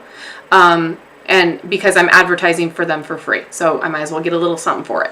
But my point is, I'm doing all of this extra work so that way you guys are safe and protected and are not getting the counterfeit or not so great deck. Okay, that's my PSA. I think I should make a video on it because every other video I get a comment about, hey, I don't have a guidebook, mine didn't come with a guidebook, what do I do? So that being said, that'll probably have to make its way around. I'll have to make a video on that. But yeah, just my PSA. And no, I cannot get you a guidebook. I don't know, like, and if it's not in your cup of tea, or if it's not the way that should be, reach out to whoever you bought it for and try to get a return. That's my advice. I feel bad, but at the same time, it's just me. It's just me. I don't work for anybody. This is just me.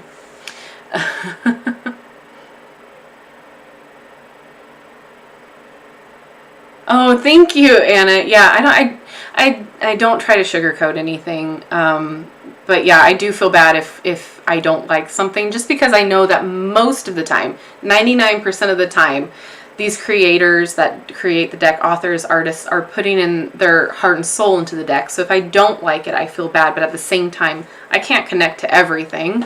You know, that's just virtually impossible. But I can appreciate the thought process and the creativity behind it.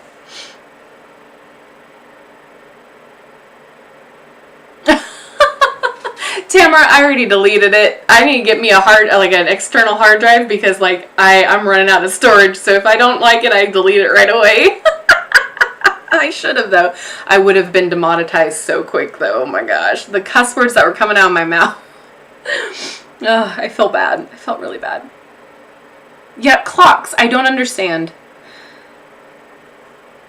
Oh my gosh, yeah, the Hocus Pocus Tarot by Minerva Siegel. I am like, I can't. I am so beyond excited for she's getting all of the licensing ones, and she deserves it. I'm so excited for her. Like, I think she's feeling a little bit better. I haven't checked her Instagram lately. Like, I'm talking like I'm her friend or something. But I just love all of her work. I appreciate it. I know the struggle of chronic illness, and for her to be putting out all this amazing work, one after the other, is phenomenal, especially what she's been going through. For goodness sake, she deserves it. July, yeah, I'm excited. Yeah, through them or the original publisher, absolutely. Absolutely. I mean, if I'm going to be doing this, ultimately it trickles down to you guys in a sense of like, I'm not going to...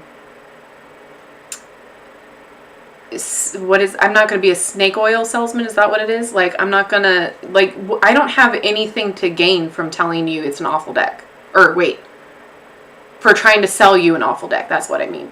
Like, there's no profit in it for me to like tell you a lie. Like, what do I gain out of it? In fact, if I were to upload a really horrible scathing review, I'm sure I would get a ton of views. Or like get a higher whatever it is on YouTube. But I just, again, authenticity is important to me. What you see is what you get. And again, the reason why I'm doing this is because me back in the day when I was starting out, I didn't have anything like this available to me to help me make decisions or to help me learn. I did everything in seedy stores,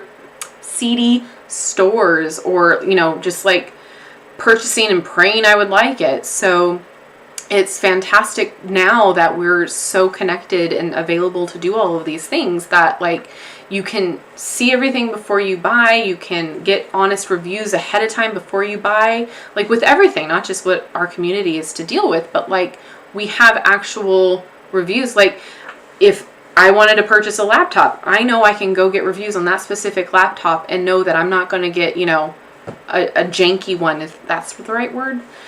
You know what I mean? Like, it's just fantastic. It goes both ways, though. Can you trust the reviews? Can you trust an anonymous person? So again, it's one of those things where, like, I live by, if it was done to me, would I feel the same way? You know, I want to know that I can trust who I view. And again, there's a lot of people that are influencers. I'll call them influencers. There's a lot out there now that are backed by big companies and people that, you know, their whole job is to sell you this item and to sell you a lifestyle or to sell you, you know, an aesthetic. It's just me. There's nobody behind the curtain. I do everything. I literally do everything. So when it comes to purchasing, sourcing, how to do all of this, it's all me. It's just little old me.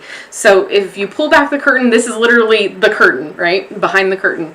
So if I'm purchasing it, I'm going to tell you whether or not they treated me well, or I have the right resources, I have everything correctly. I go out and I do the sourcing. I figure out what's coming up next. I figure out what, you know, the trend might be for you guys that might want to see what it is. It's all me. So nobody is backing me. I don't have anybody throwing money at me telling me to sell an item. So that's important to me. Now, when it comes to affiliates or sponsorships, I'm only taking those that I believe in, which is why I have this candle so prominent, because I believe in it. It's a good deal for what you're getting. It's quality, that sort of a thing. I'm not going to try to sell you that is awful. Like, it's just not me. I'm not yes, I was in retail, but I'm not like a salesman. I'm not gaining anything by telling you what my likes are. You know what I mean? Like, there's no hidden agenda for me. So that's why I think it's important to be honest and to tell you exactly what you're getting. Do certain things matter to me when I'm purchasing a deck? Absolutely. And I call them out every single time. Do people get upset and irritated with that? Absolutely. But those are the people that I don't care if they leave this channel, because again, if you have an issue with diversity, if you have an issue with inclusivity, why are you here? Because this is a community that accepts all and celebrates all. I feel like, and I know this is a bit of a tangent, I'm sorry, but it's something that's been weighing on me since I do see these comments so frequently. If you're in the spiritual community, regardless of what you believe in, if you are spiritual, how can you not want to be inclusive? It doesn't make sense.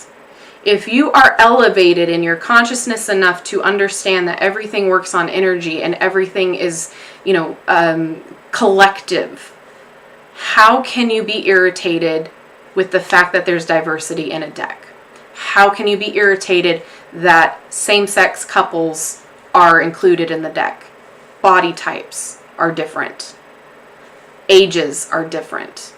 I don't understand, and that is a hill I will die on, because you guys are important. You guys, it doesn't matter what you look like, who you love. If you are part of the spiritual community, it is inclusive and it's for everybody. Most things are. It's just how we use it and how we are to each other is on a different level when we are talking about spirituality, because of what we believe in.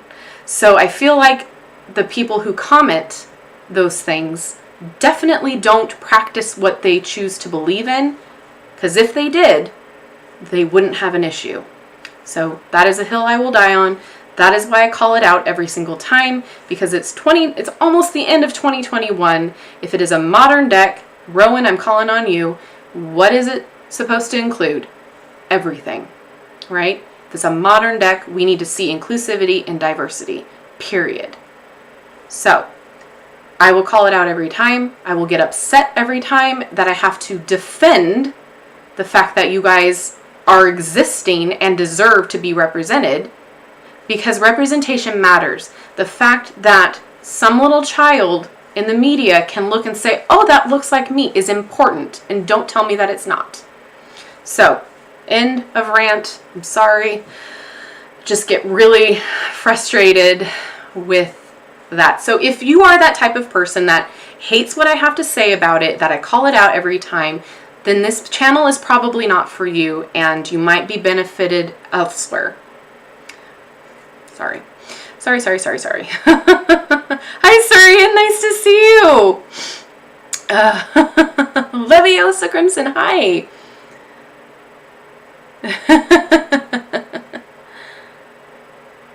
Oh, good. I'm so glad. I mean, I've heard that that a lot of it has helped you guys, and so I appreciate that. Bye, Anna. So good to have you. Thank you. I'm trying. Yes, we all come from the same divine source. Absolutely. Love you too. Mwah. Thank you. I appreciate all of you guys. Like, it's just, it's an honor. I will always say it's an honor to have a somewhat of a platform. Like, I know I'm small still in the grand scheme of things, but I do feel like I reach enough people to where, you know, will I say everything the right way? No. Will I try to say the right thing and do the right thing? Absolutely. I always mean well. If it doesn't come across exactly how I want it to come across, I apologize, because again, I have fibromyalgia, so the brain fog and the way that my brain works and mouth work, they're two different things sometimes. So a lot of the times things come out mumbled, or like I mean something and I'm trying to say it and it's not coming out the way I would like it to, but still means the same to me. So I will always try to be the best version of me as possible from what you see. But again, what you see is what you get. I am this way in real life.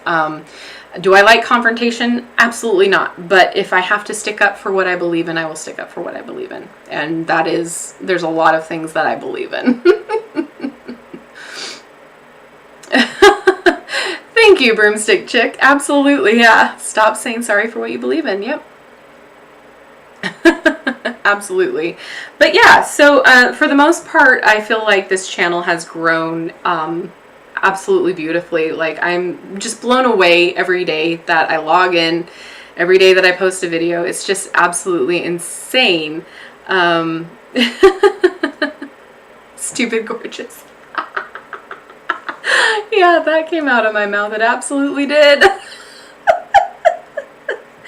Yep. Absolutely. Thank you. I appreciate you guys so much. You don't even know. It's just so nice to be able to like have these lives too, where I can just like have a conversation, because again, like the people that I vibe with, they get it, and the people that are in my life, in my real life, they get it and they understand, but like it's hard to have conversations with people who don't practice what you do, that sort of thing, you know?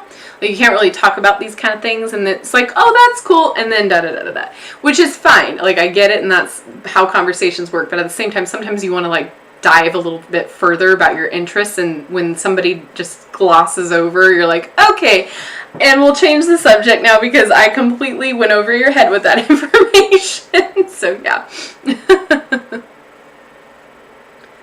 When you disparage another human being, you are disparaging an aspect of yourself. Absolutely.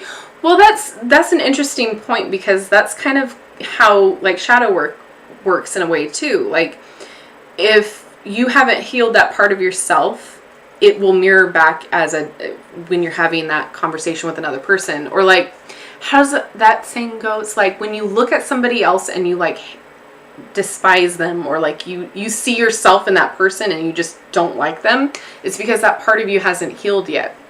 And I know I haven't said that correctly, but it's that same sort of thing of like forgiveness, right? Like if you're forgiving yourself, you're forgiving them for yourself. Well, the same thing happens, like if you haven't healed that little bit of yourself, you judge it in it comes across as judgment in other people, and like you despise or you dislike that person because of it, because that little fragment in you hasn't healed yet.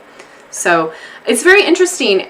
Through my healing journey, I've noticed that within myself too. It's like the things that I would like subconsciously judge other people for, I'm like, oh wait, like let's take that back. Why am I passing judgment on this person for that when I've done the same thing? Like let's work on that. Let's figure that out.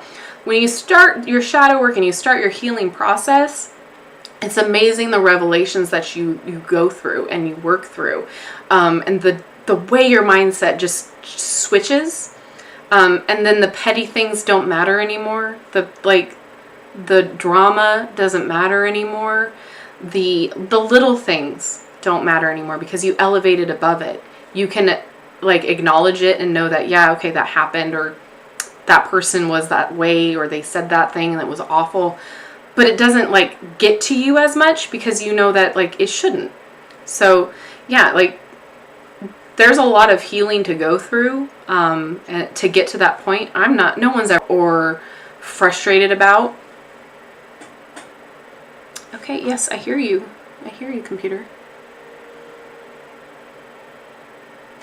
We're from many corners of the world and many colors. It's hard to find stuff for me being Mexican and Native American from Mexico, so journey has been difficult. So I'm a shaman by intuition.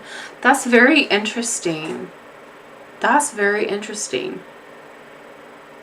I wonder, do you have family that you can kind of connect through to talk about that stuff, Luis? Because that would be an interesting thing to kind of like see, maybe like learn like where your roots were or are, or however you want to put it, and then like work back through it and through other resources. Like for instance, if your family was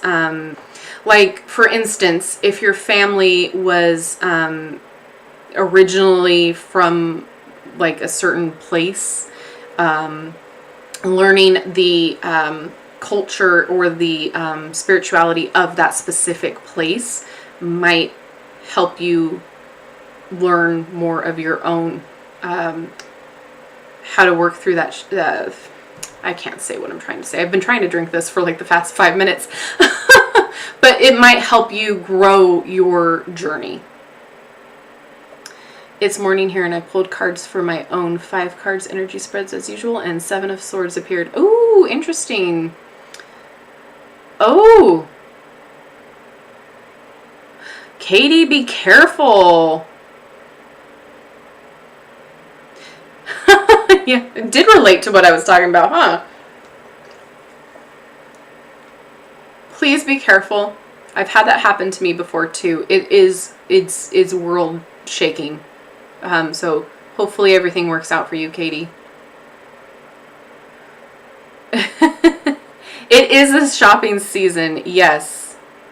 And absolutely share away. Like, again, you guys are free to share what you want to share on here. Like, you are not, there's nothing in here that, like, well, you know what I mean. If you want to share things, feel free. Just know that you have to share them within reasons.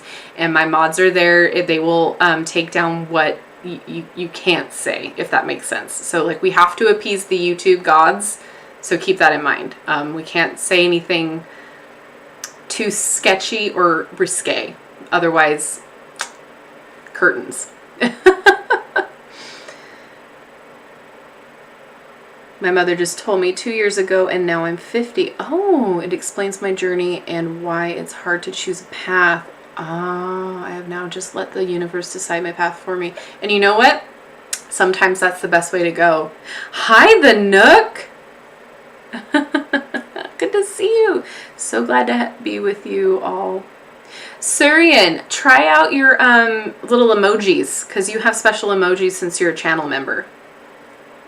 So in the little like emoji box for YouTube or whatever down in the chat, you have like little You have so you have an emoji by your name, but if you type in, I think it's the colon, LOL, colon, it'll give you a new emoji. And then I think if you do the same thing, colon, crystal, colon, it'll give you an emoji. And there's one more. If you do tarot, that's the other one. So colon emoji, or colon, tarot, colon. That's the perk about being a channel member, guys. You get your own emojis. I am well, a lot better than yesterday. It's been a Shark Week for me, hoo-ha-ha. So it's been that, and then flared with the rainy days. The rain started yesterday, last night, the full moon, which was awesome. We were doing a bull burning. And then today it was raining when we got up, and we were like, ooh, yay, it's a no bones day, because Noodle the pug had spoken. And we're just like, ooh, we're gonna like snuggie in and like watch some movies. And then the rain stopped, and we went and got our flu shots, so we had to adult today. Can you oh, yay, you did! It did work! Yay! Oh, Surian, yay! Oh, I'm so excited. So I designed those, except for the tarot cards in the middle there, the realistic-ish looking ones, but I designed the other ones, so I'm glad they work. Can you explain what you feel when you're really connected with the deck? I'm struggling to find a deck that I'm really comfortable with. Broomstick Chick. The way that I can describe it is, do I feel excited about this deck? Do I want to reach for it above all others? Like, does it feel like it's calling my name? That's how I can explain it. Do I just get entranced with the imagery? Do I like the changes, if they made any changes in that deck? Do I just feel called to use it above anything else? That's how I know I feel connected to it. Do I think about it above all the other decks? For instance, I've been really loving the Forhaxa Tarot by MJ Cullinane. Like, that one's just been calling to me.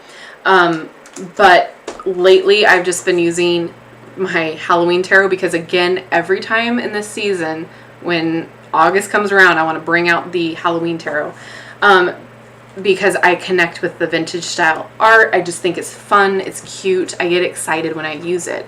For instance, the deck that I learned on when I was first starting to learn tarot, I hated using it. I hated it. It felt like a chore. It felt like I had like homework. It didn't feel like something new and exciting or ethereal or magical, mystical. It felt like homework, and it felt stressful. It felt like I couldn't learn anything. I couldn't connect, and I couldn't tap into my intuition. So if you're feeling any of those things, usually it's a sign that maybe you're not connecting to the deck the way you should be, or it's a possibility that if you don't want to work with it, it might not be the deck for you. There's also the caveat to that, though. I felt that way with other decks that I have done reviews on for this channel, but then there will be a call to use it every once in a while, which is why I haven't gotten rid of any of them. So I'll just be looking at the shelf and figuring out, okay, what deck do I want to use for this specific client or for this specific energy question that I'm using, whatever it will be, and then a deck will call to me, and I'll use it, and it will work, and I'll feel connected to it. So give it some time. It could be that it's just not the right moment for you to be using it. And it could just be that you just really don't connect with it. But give it some time. And it might not be an instant thing too, especially if it's a newer style for you. I know that there's some styles for me, like Thoth style decks, I don't connect with as easily as like Rider-Waite Smith structure decks. So it could be that too. Or it could be that your intuition is just not liking what your deck is putting down. So experiment with it and see how you feel. Sometimes it might be a good experiment to purchase a different style deck that you feel drawn to. So like, for instance, if you're used to only, we'll call them mermaid decks. If you're used to loving just using mermaid decks, but it doesn't feel like you're connecting to it, it's like it's not the energy that you're vibing with, try a fairy deck, try a witch deck, try something that's grounded in animals and nature. So try going the opposite way and seeing if that was the issue. That would be my suggestion. But if you don't feel excited to pick it up and work with it, if you don't feel like you're getting that feeling of just like need to play with it, sorry for the verbiage, but if you aren't getting that energy of like you just want to pick it up and play with it all the time or like get to know it, then you might not be connecting to it. But again, give it some time, because you never know. It could just be like it came into your life for a specific reason and you might need to use it another time. Like that has happened to me multiple times. There are times where like I didn't think I would connect to a deck, and then months later I'm like, ooh, I want to play with you.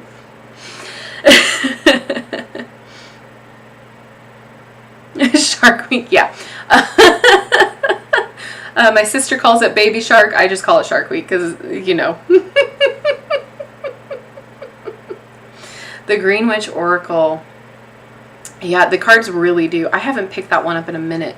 My family tree is documented on my father's side. My mother's family is from Sinaloa, and I get feeling from and stuff that comes to me from dreams and feeling. It feels like being led, and it feels right. That's awesome.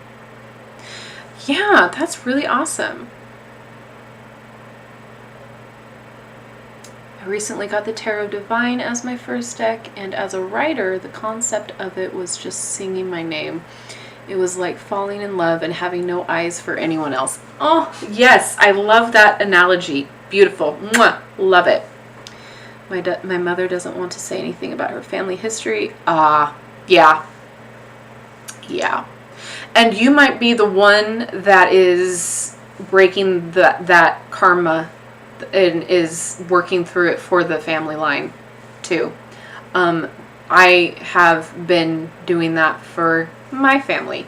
Some people refer to themselves as the black sheep because they kind of go against the grain of what the traditions were or the trauma that has happened in the family, and they work through it so that way, you know, that isn't passed down to future generations. I won't have future generations. We're child free in this household, so that's not why I'm working through it. I'm working through the healing process and the shadow work to break the karmic bonds that my family ahead of me has dealt with. And it seems like things are working out. Things are going good. So I've always considered myself the black sheep. I never did anything the traditional way, never really did any of the going with the grain. I always went against it. So, and I was fully supported in that, by the way. So that was fantastic of my family. But anyway, besides the point is sometimes when your family that are your older generations have gone through tragedies and trauma, sometimes if you feel different and feel compelled to heal that within yourself, you're healing past generation trauma. You're healing past generation tragedies through you. And a lot of that time too, as you are healing and you have older generations that are still around and present to you, they see you working on yourself. And it's interesting because sometimes they will use that look to you for healing for themselves. So it's just really interesting the way that once that gets going, you see the ripple effect. And it's happening in my family. It's happening in other people that I know that are working on themselves. It's rippling out because you, again, are energy. And when you are manipulating and working through the negative energy and transmuting it, it's a rippling out effect. And I'm getting goosebumps. I don't know if you can see, but I have goosebumps because it is true. Again, everything I tell you is experience from my own personal life. So any advice I give you, any magical workings, I do. So if I tell you this, it's because I experience it. But again, do your research, do your own research. And I don't mean like go, just find something that, says the same thing I'm saying. I mean, work through different books, different resources, that sort of thing, and find what works for you and validates that feeling for you. But what I'm saying, in any tangent again, but is that sometimes when families experience trauma, it might be up to you to fix it and work through it so that way it can ripple out for them. Because sometimes people are so blinded by what had happened to them that they don't understand that they can work through it for themselves. But again, easier said than done. Everybody has different levels of what they can and can't work through. Different tragedies hit differently for different people, right? So it's definitely something hard to do, something very much hard to do. So many kudos to those who are able to do that. And so you, Luis, might be working, how do I want to say this? You doing your own research and doing it intuitively and working through all of this intuitively is in turn rippling out to your mom and helping her heal in a way too. Just because she's not being an active participant and helping you through your thing doesn't mean she doesn't feel the shift or, want to do stuff on her end, hearing you talk about it, if that makes sense.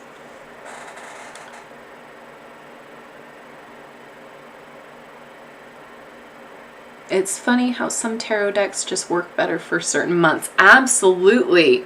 Absolutely. Yes, me and my mom just now talking about our visions we both get. We both have the gifts, but I'm trying to work with it.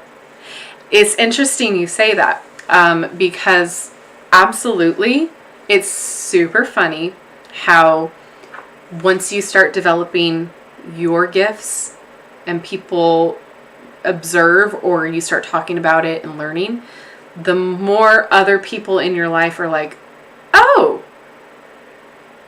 so you're experiencing the same thing I never talked about before. So like if I do what you're doing, maybe I can work on this. So for example, hi mom, if you're watching. My mom and I, like, she's my best friend. I love my mom. She and I, we've gone through some stuff. But it's funny the dichotomy that we have now because she wasn't really into religion or the mystical things or anything like that. She would every once in a while indulge in astrology, horoscope readings. That's about it. That's where she left it. However, once I started getting way into, earth magic and energy and all that stuff, and I would tell her about all of this, she didn't write it off. She didn't think I was crazy. She was like, well, why does that make sense to me? And I'm like, well, maybe you believe in it, or maybe that's something that resonates with you. Maybe that's something that you always thought, but never really tried. She's like, yeah, like, I get what you're saying. It makes sense to me, yada, yada, fill in the blank. And so we had open discussions and we started talking and we started, because ever since I was little, I could sense energy and feel energy, and like I've had ghost experiences. I've had all of that. Maybe one day I will talk about it in a video or whatnot, but she's always believed me from day one, never questioned me, believed me. My grandma, same way. How I know we're generational witches without knowing that we're generational witches is because we've all had similar experiences. We've all dealt with the same things just in different ways. So I'm like airing out family secrets here. But point being is when I started working with tarot, she would come, grandma would come, we'd all get the readings. I would do the readings for them. And that's how I practiced my readings, was on them. And they would point blank tell me, okay, but could it mean this? Or does it mean this? And they would ask me questions. And I'm like, oh my God, let's work with it. Now, my mom reads tarot. Now my mom uses a pendulum. Why? Because I was doing it and working with it for her and on her and around her. And she realized, oh my God, I can do that too. Like I I understand. It makes sense because you're doing it. You've explained it in a way like, why haven't I been doing this before? Like, mind blown. So there's just little things that once you heal and once you start doing it for you, it's a ripple effect. People will come when they need it.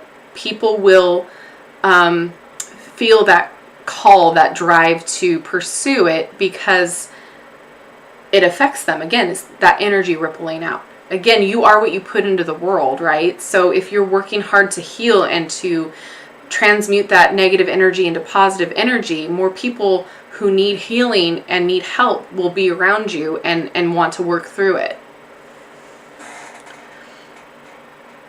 Tangents tonight, man.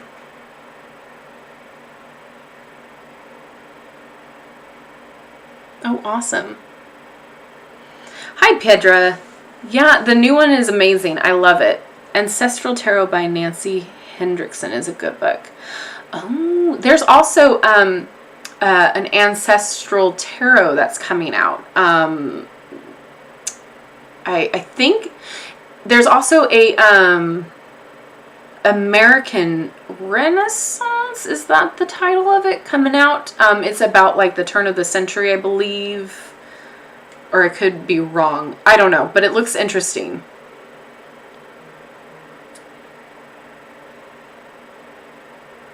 Can we have a spooky paranormal story night? We absolutely can. We can tell spooky paranormal stories. Actually, I think that would be a really good idea for like a coming up live pretty soon. That would be pretty fun if we all shared our stories. Hard work, but it's so beautiful to see the healing work you do reach back into the past and reach into upcoming future. I see it in my niece and father. I love that. Sorry to get you off track. Absolutely not. Oh my God, are you kidding me? I love to talk. You must be new here. No. I'm just joking. Yes, absolutely, Rowan. You are the keystone of the arch that connects the past and the future. Absolutely. Energy is energy. It's so interesting. Coming from somebody who used to like I was an atheist in all ways. I only believed in what science told me. I shut myself off from the paranormal, from the mystical, from whatever you want to call it. I shut myself off because of certain situations that I had that spooked the crap out of me, and I said, nope, I'm done. So I focused on only what I could see and quantify. And you know what? Science tells you you can't see energy, but you can feel it. Or, well, no, you can see energy. But what I mean is like you can't create energy and it doesn't die. Where does it come from? We still don't know, right? Maybe we do, and I didn't keep up with the research. But point being is that's what we practice. We practice energy and mutating the energy and transmuting it and working through it and spreading it out. There's scientific backed studies and all of that to back what we do, right? So I'm still trying to work with auras and figure that out. I'm trying to learn all of the different divination stuff. Like I want to be a sponge and absorb everything I can, but I can only do so much. But yeah, like there are things that that I do intuitively that I've never been taught, I've never been shown. So the only thing that I can know is that somewhere in the line they knew or whatnot, or ancestors, whatever spirit guides are directing me. But yeah, the line of science and the mystical is coming together. The more we're learning, the more we're discovering. So do I believe that magic is real? Absolutely. Because just because you don't have the backing of it with science doesn't mean that it's not coming. Because there's a lot of things that in the past there were no scientific studies for, but our ancestors did, and it worked and it made sense, and now we have the backing with science saying that there was a reason why it did what it did. So is being a witch and using tarot a form of therapy and psychology? Absolutely. But it's also magic. It's also divination. It's also spiritual. It's also a form of being mindful and being in the moment and understanding what your energy contributes to the world. If you are somebody that spews hatred and negativity and ick, it will come back. Do I believe necessarily that it will come back threefold? No. But it will come back because, again, like attracts like. So I try to do unto others as I would want done to me, if I'm going to quote the Bible, because it is true. It will come back in some way, shape, or form because it's karma, right? So again, it's all quantifiable in some way, shape, or form. And if it isn't, it will be at some point. It might not be when I'm alive, but it will be. You know, we broke open an atom at one point, or photographed an atom, you know, all of those things. It's just crazy. The technology that we have right now was not possible 10 years ago, and then look what happened. So you cannot tell me that Bluetooth isn't witchcraft. You cannot tell me that Wi-Fi isn't witchcraft, because it freaking is. This is crazy. Watches ran on what, crystals? Like a diamond, or what was that? That the Swiss watches? You get my point. Ooh, you have a few stories? Ooh, I really wonder who I was in a past life. You know, those past life regressions are super intriguing. And honestly, I feel like your dreams might be able to help you with that too. I feel like I've lived a few different past lives in my dreams. If you could create or design your own tarot deck or oracle deck, what kind of theme style design would it be? I get this question a lot, and I always answer with I don't know, because I have too many ideas. I wanted to do a houseplant deck, but Miss Minerva Siegel has me beat to that, so she's gonna come out with a houseplant tarot next year, I think it is. So, man, girl, you and I need to team up. No. But I don't know. I would like to do something that isn't already done. And honestly, that's going to be a shot in the dark. I would like to do something that would be very beginner friendly, very straightforward. And I would like to do something that I would like to use on a daily basis. I don't necessarily know if I would like to do a people deck. I think I would like to keep it more with either fantastical things or more like symbolic, if that makes sense. So if I were to do an oracle deck, I would probably do more of like a symbolic type thing, like I don't know, shot in the dark.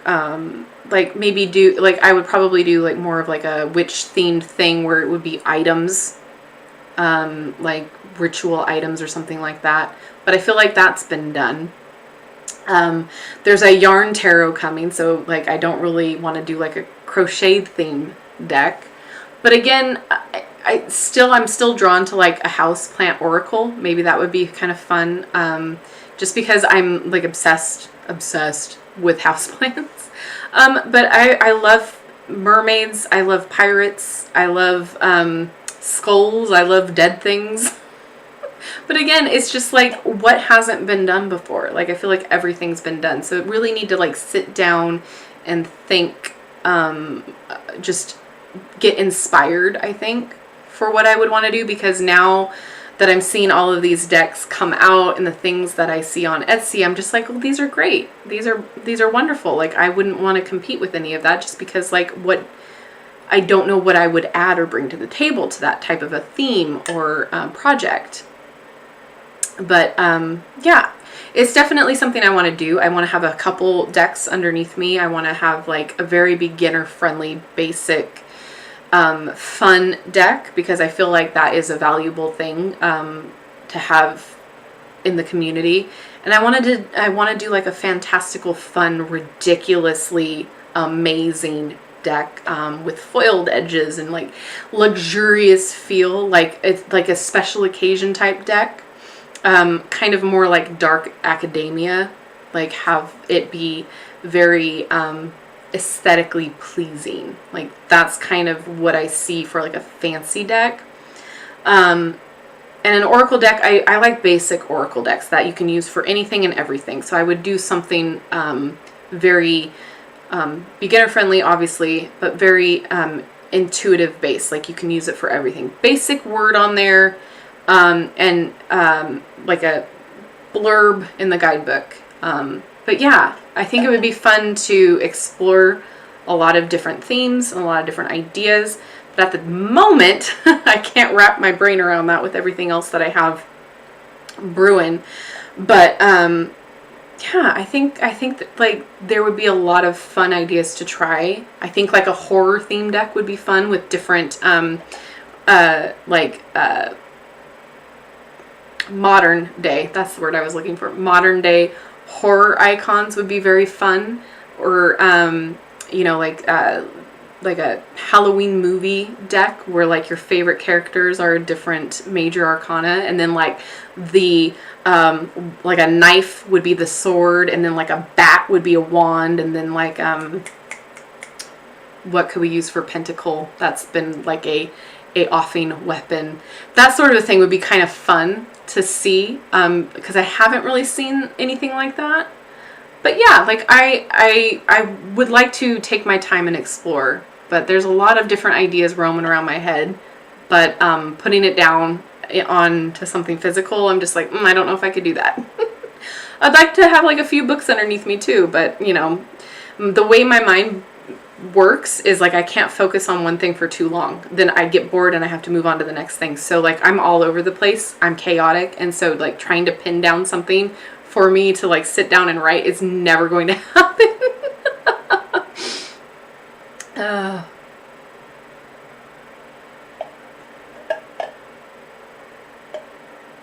I'm working on an oracle deck, very different, and I'm being led by my guides. Ooh, let me know, Luis. I'd be happy to put it on the channel.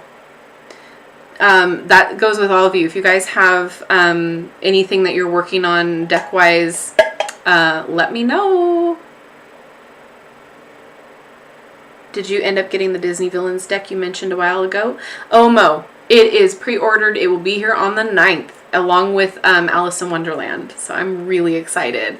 I do have the Labyrinth deck, so that video came out yesterday. Oh my gosh, my days are blurring together so quick. But yeah, so I'm really excited for that. I think they have a Dr. Facilier in there. I thought they did. He's one of my favorites, obviously. He's my husband's favorite.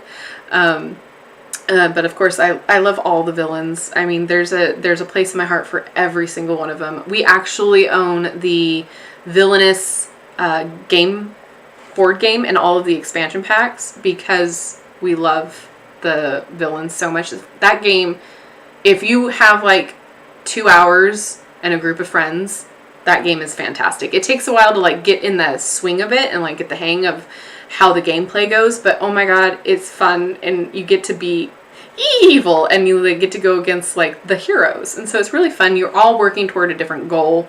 Perfection. Love it. Highly recommend it. It's expensive, but worth it if you're into board games. We are so into board games, it's ridiculous. Thrift stores have been our friend for that reason, because we go in and we're like, oh, it's $1.45. We'll take the gamble. We will take the gamble, and sure enough, most of the time, all the pieces are there. Do you feel like you find time to use all or most of your decks? What is the one special deck you keep returning to?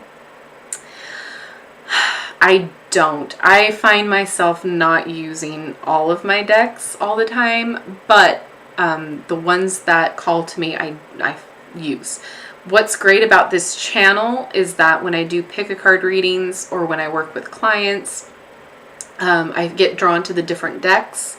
So, and then a lot of the times too, I will intuitively pick decks to use, and then I will use my pendulum to pinpoint the deck that I should be using for that particular person or that particular question or that pick-a-card reading.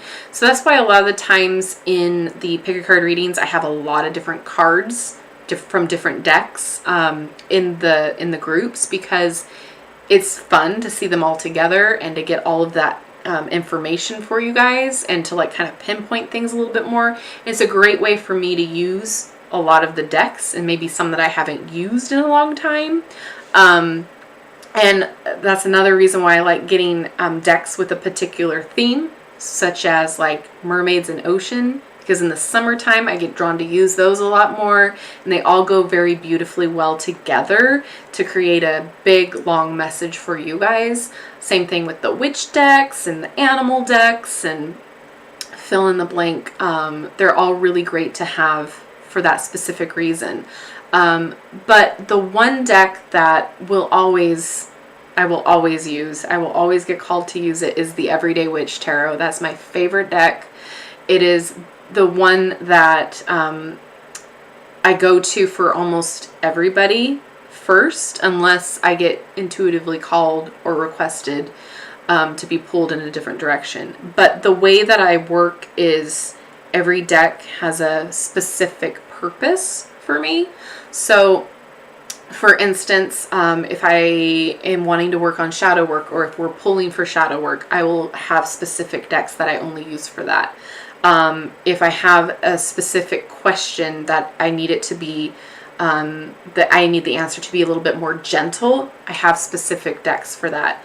If I want a straightforward question and I don't want any BSing, I have specific decks for that. So, and then I'll get caught into a loop where like I'll be only working with one deck for like a month straight. That's the one deck that I want to work with, that I feel connected to at the time, very much in phases. But my one special deck that I use almost all the time, and it's worn down so much since I bought it, is the Everyday Witch Tarot. As far as Oracle goes,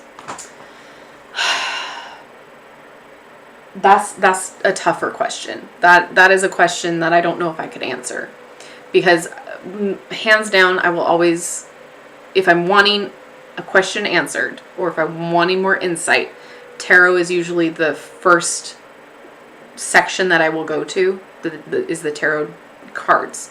If I want more clarification and to dig a little bit deeper, I will go bring in an oracle deck along with the tarot. If I just want like what I should focus on for the day, or what I should look for, or like a daily pull, I will always go more for a oracle deck, because most of the time it gives you exactly what you need right there. A lot of times when you just pull one card for tarot, it could mean so many different little insignificant things or big things, or that sort of a thing that you might need more clarification on. But sometimes when you just get an oracle pull, that's all you need for that day. Like for instance, this Moonology deck, fantastic for a daily pull. Hopefully that makes sense. Hopefully I'm explaining that correctly. Hello, Mermaid Bay. Good to see you. Yay, I'm glad you like it.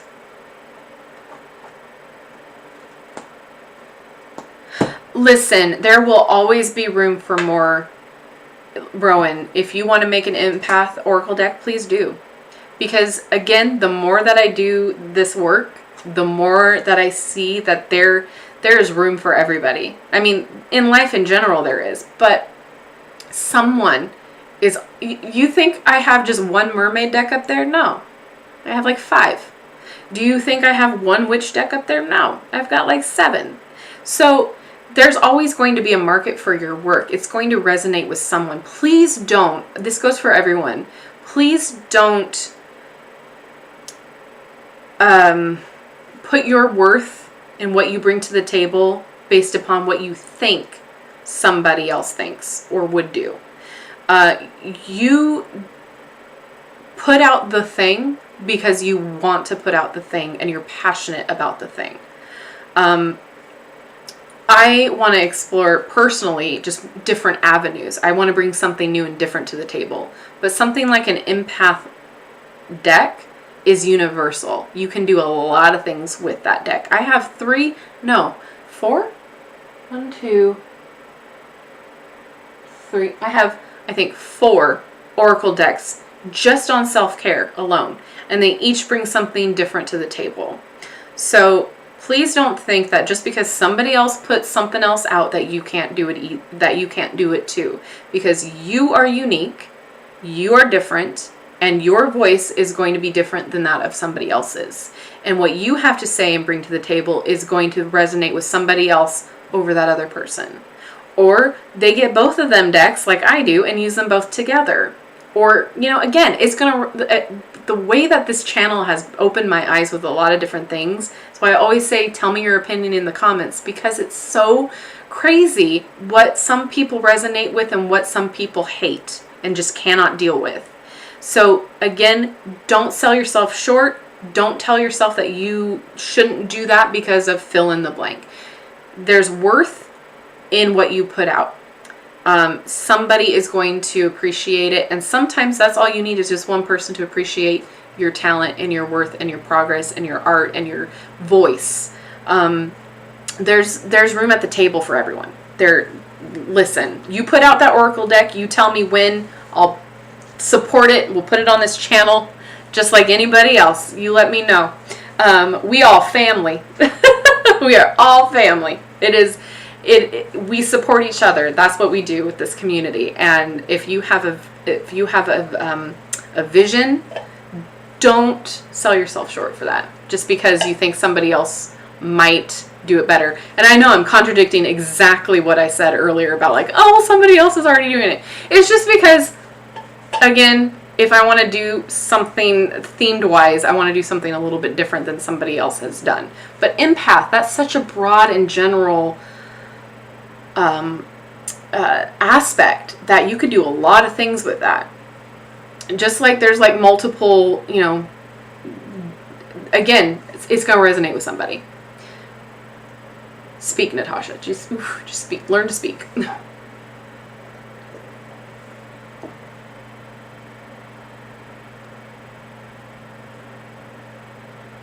Oh, good.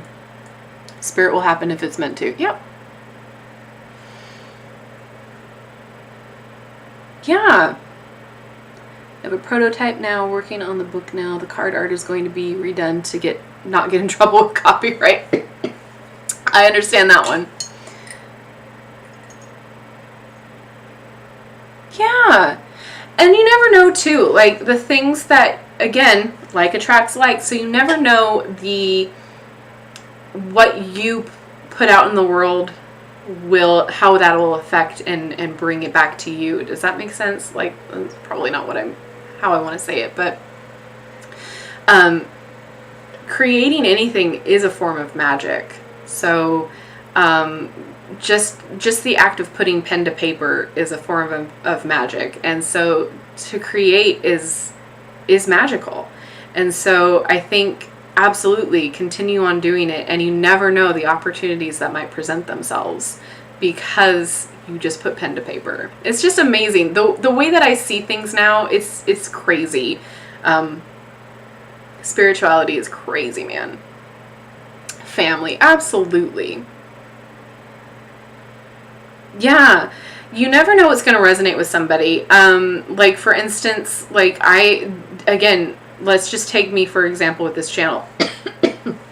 I never in a million years, I've wanted to do YouTube for years before I started, but I never took the initiative because I always thought, people aren't going to want to hear what I have to say. I don't want to contribute to the noise. Like it's not worth it. I don't want to do it. Kept putting it off. And then one day I was like, you know what? No. I'm just going to try. And then it was going to be this crafting channel, right? I thought, oh, I'm going to do all of this. I'm going to provide, tutorials, and we're going to just craft together, and you never know. And then sure as heck, it got views, but it wasn't resonating with everybody. The minute I put anything to do with divination on my channel, that's when everything took off. That's when it resonated with people. That's when people came to the channel to hear what I had to say, and I was like, oh, okay, well this is something, so I guess we're doing this now. So you may think that nobody wants to hear what you have to say or see what you have to offer, but it's so short-sighted of yourself to think that, because you never know. The way that we can reach people now and how we can communicate and share ideas and relate to one another is so amazing now. Like, you never know what somebody is going to need to hear from your voice. Does that make sense? Like, sometimes when you go through the guidebook, that's why, I know, caveat, tangent. That's why when I do a pick a card reading and I read from the book, intuitively I know there's a message in there that somebody viewing it needs to hear. Some people don't like it when I read from the book, but again, there's a skip forward button on the viewfinder here. There's a mute button. So if I feel there's a message for somebody, I need to say it. Just like when tarot readers, if you go to someone, they're like, I'm only going to pull you 3 cards. That's all you're going to get. But as a reader, if you're pulling cards, if you feel intuitively like there's another message coming, if there's another card that you need to pull, freaking pull it. You're there to help them. You're there to relay a message, right? So who cares? Pull as many cards as you need to in order to get the message that your client needs to hear, right? So what I'm saying is, you never know what your voice, you writing it down in the guidebook or you drawing it out on the picture, etc., is going to be needed to hear or see by somebody. You never know. And that is a feeling, I'm getting goosebumps again. That's a feeling that is irreplaceable. The fact that somebody can come up to you and tell you, I needed to hear that today, thank you. Or I needed to see that today, thank you. Like, there's no other feeling in the world, because you intuitively knew that you had to put that out there, but you didn't know why. And then all of a sudden, somebody is telling you, I've had this kind of a day today, I really needed to see that. I really needed your art today, or I really needed your perspective. So again, don't sell yourself short. You are worth every little bit of energy you put out. Somebody is going to need to see it or resonate with it. Somebody will relate to you in some way. There's always going to be people needing to hear or wanting to hear your viewpoint. That's why there's so many authors in the world. That's why there's so many artists, musicians. Like, there's room for the table for everyone. Like, some people hate metal music, but you know what? There's a whole mess of people that love it and are here for it. So again, you may not be everybody's cup of tea, but you are somebody's first sip and you are their drink for life.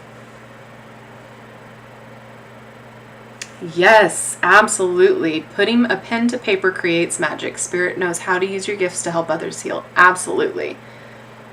This is incredibly validating for me as well. Oh, I've been struggling a lot with thinking there is no worth and value to my voice as a reader. Oh no, and thinking that my readings aren't helpful to others. Don't ever think that. Don't ever think that. You can have insecurities and you can have self-doubt. Everybody's going to have it. You're human. But somebody out there needs to hear your perspective. There's a billion tarot readers out there. There's a billion people that do divination.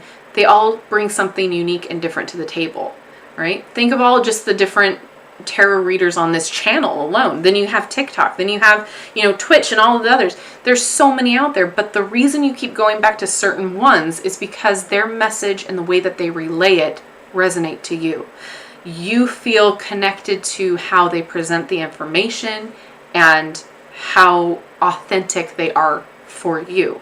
So please don't ever sell yourself short or think that your voice isn't powerful or isn't validating, because it is. Somebody somewhere is watching or hearing and needing to have that validation for themselves. So please don't ever think that your worth is less than, or again, we're back to that comparing thing, right? Where we'll sit there and compare ourselves to other people or other people's success or, etc. You bring something unique to the table. There's a reason why people come back or people want to hear from you. Do not compare your success to somebody else's, because it's completely different. Their path is a different path than your path. Their audience might be somebody completely, their audience might not be an audience that you would want to have, right? Does that make sense? So just remember that you're valid. Your voice is valid. Be authentically you. I know it's hard, but try not to compare yourself to other people. I do it all the time, and then I have to check myself and be like, no, I am unique in my own way. And then again, if you get criticism, that's fair. But at the same time, don't change yourself for someone else just because you think that they're going to like it better, or they're going to stick around, because people are fickle and people don't care. Being authentically you in your space is well more valuable and I'm going to say marketable too, than somebody who will flip-flop and change just because they're afraid of getting less views or afraid of losing subscribers or followers. Being authentically you means that people can come back time and time again and see the same person, hear the same authenticity in their readings or their whatever you choose to give out or whatever your content is. The fact that people switch up and change so much to appease one group or one person even doesn't make you as a creator have much substance, if that makes sense. So like, if you don't stand for anything, what do you stand for? If like you keep allowing yourself to fall for the change for just to appease certain people, you're not going to be yourself anymore. You're not going to be that unique voice, that unique artist, that unique person anymore. Because again, people come to you for your specific content or your specific voice, right? For instance, Van Gogh, he didn't change his art style, even though people hated it at the time. He was like, middle finger to you. I don't care. I enjoy painting it the way that I want to paint it. Oh, well, if you don't like it, move on. Goodbye. You don't have to see it. He died in poverty. So many tangents, Natasha. But my point is, it's not until afterward that people appreciated his authenticity and him sticking with his style and understanding it after his demise did they appreciate it and understand that he didn't change because, you know, he didn't go with the times and change with the times. He stuck by his unique voice. So I'm hoping that this makes sense because I'm feeling like I'm all over the place. But what I'm saying is, don't change because you think people don't listen or aren't there to hear what you're putting down. They will come. Just keep being authentically you. I feel like this is advice for a lot of content creators that I hear is just, you know, be you, you know, they'll come. And it's true. I don't think I've changed quite drastically with what I do and what I have done over the years that I've been doing this. Obviously production has changed and some videos have changed, but like the way that I put things out and do things really hasn't changed. I just might have gotten more efficient with everything, but I haven't changed what I do to appease other people. Again, if people don't like what you're putting down, they can go. It's obviously not meant for them. But don't think that you're not valid or you're not worth it or any of that just because if somebody says something or if you don't have X amount of this or you compare yourself to that, it doesn't matter. You know, in the grand scheme of things, life is too short to compare and contrast to other people. It really is. Be who you want to be right now because nothing is promised.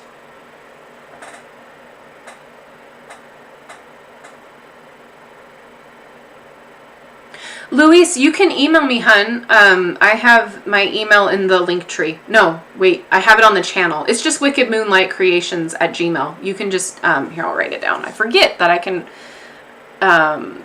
write things in the chat now. Anybody can email me at this. And if I don't get back to you, it might be in my spam box or just give me a minute to get back to you if you guys are trying to email me because I'm awful. Did I not do that right? I don't think I did that right, but you get the gist.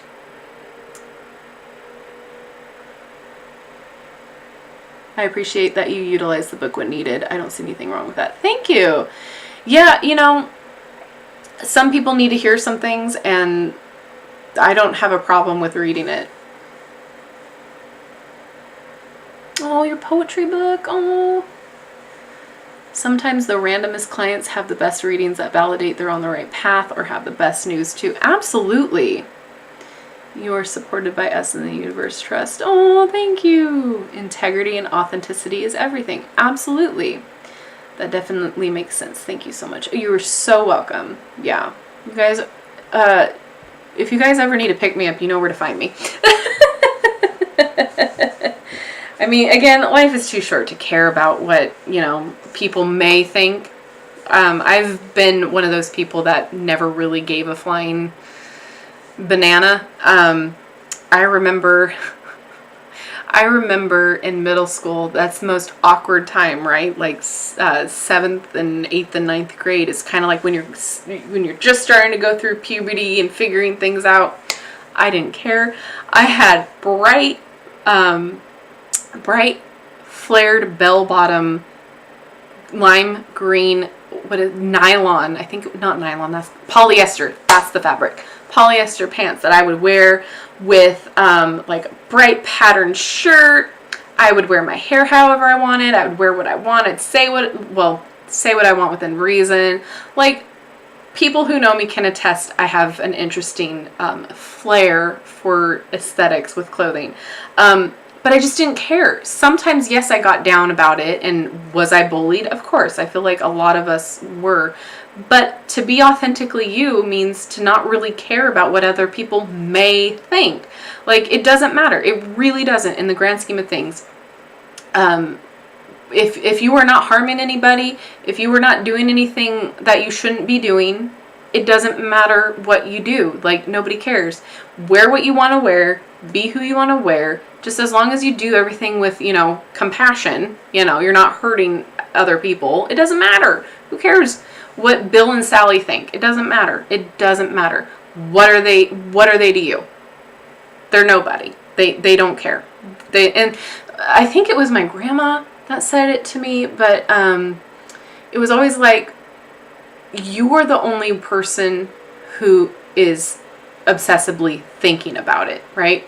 Like, to them, they just see you and go on with their day or whatever, right? So, like, you're not a second thought in that person's head after they go home at night when they see you. So wear the thing. Do the thing. And if they are, then that says more about them than you. Oh, thank you, Robin. Flying banana. So sorry. Yeah, things that come out of my mouth. I'm so sorry. But yeah, you're welcome. Surian, you're gonna have a running list of different names, different verbiages. Oh my God, you guys, it's 7. It's after 7. I've got to get going. Wish me luck because I have to go to the dentist tomorrow to get my stitches out finally. That's gonna be fun. I get so worked up knowing that I have to go to the dentist. I hate it with a passion. I have one bad experience and then forever I am terrified. Yeah, just shoot me an email, Louise. I'd love to see it. But yeah, so wish me luck. I have to get up bright and early and go do that. I don't know if I'm going to be healed enough to do Saturday, a live on Saturday, but as always, I'll let you know in the community tab like I did today. Oh, thank you, Robin. I'm glad to do it. It's a hill I will die on. You are so welcome. Thank you guys for hanging out with me. I appreciate each and every one of you. And hopefully this setup has worked for you guys and it's been good. I like being able to switch between the two so I don't have to do any of that crazy adjusting over there. Thank you. Yeah, quick recovery. I'm hoping. So that's where I'm at. So if you don't see a live from me on Saturday, it's because I can't talk. So wish me luck. And with that being said, again, thank you guys so much. Don't forget to hit those likes and subscribes and all of that stuff because you know it helps the algorithm and it helps appease the YouTube gods. So we gotta keep them on our side. And you guys, thank you so much. Oh, you just got out. Emmy, I'm about to leave. We're closing up shop. Yes, that's a good idea, doing some calming affirmations. Absolutely. Thank you guys. Emmy, I will have to see you next time. All right, everyone. Thank you so much. And I will see you guys in my next video. Bye-bye.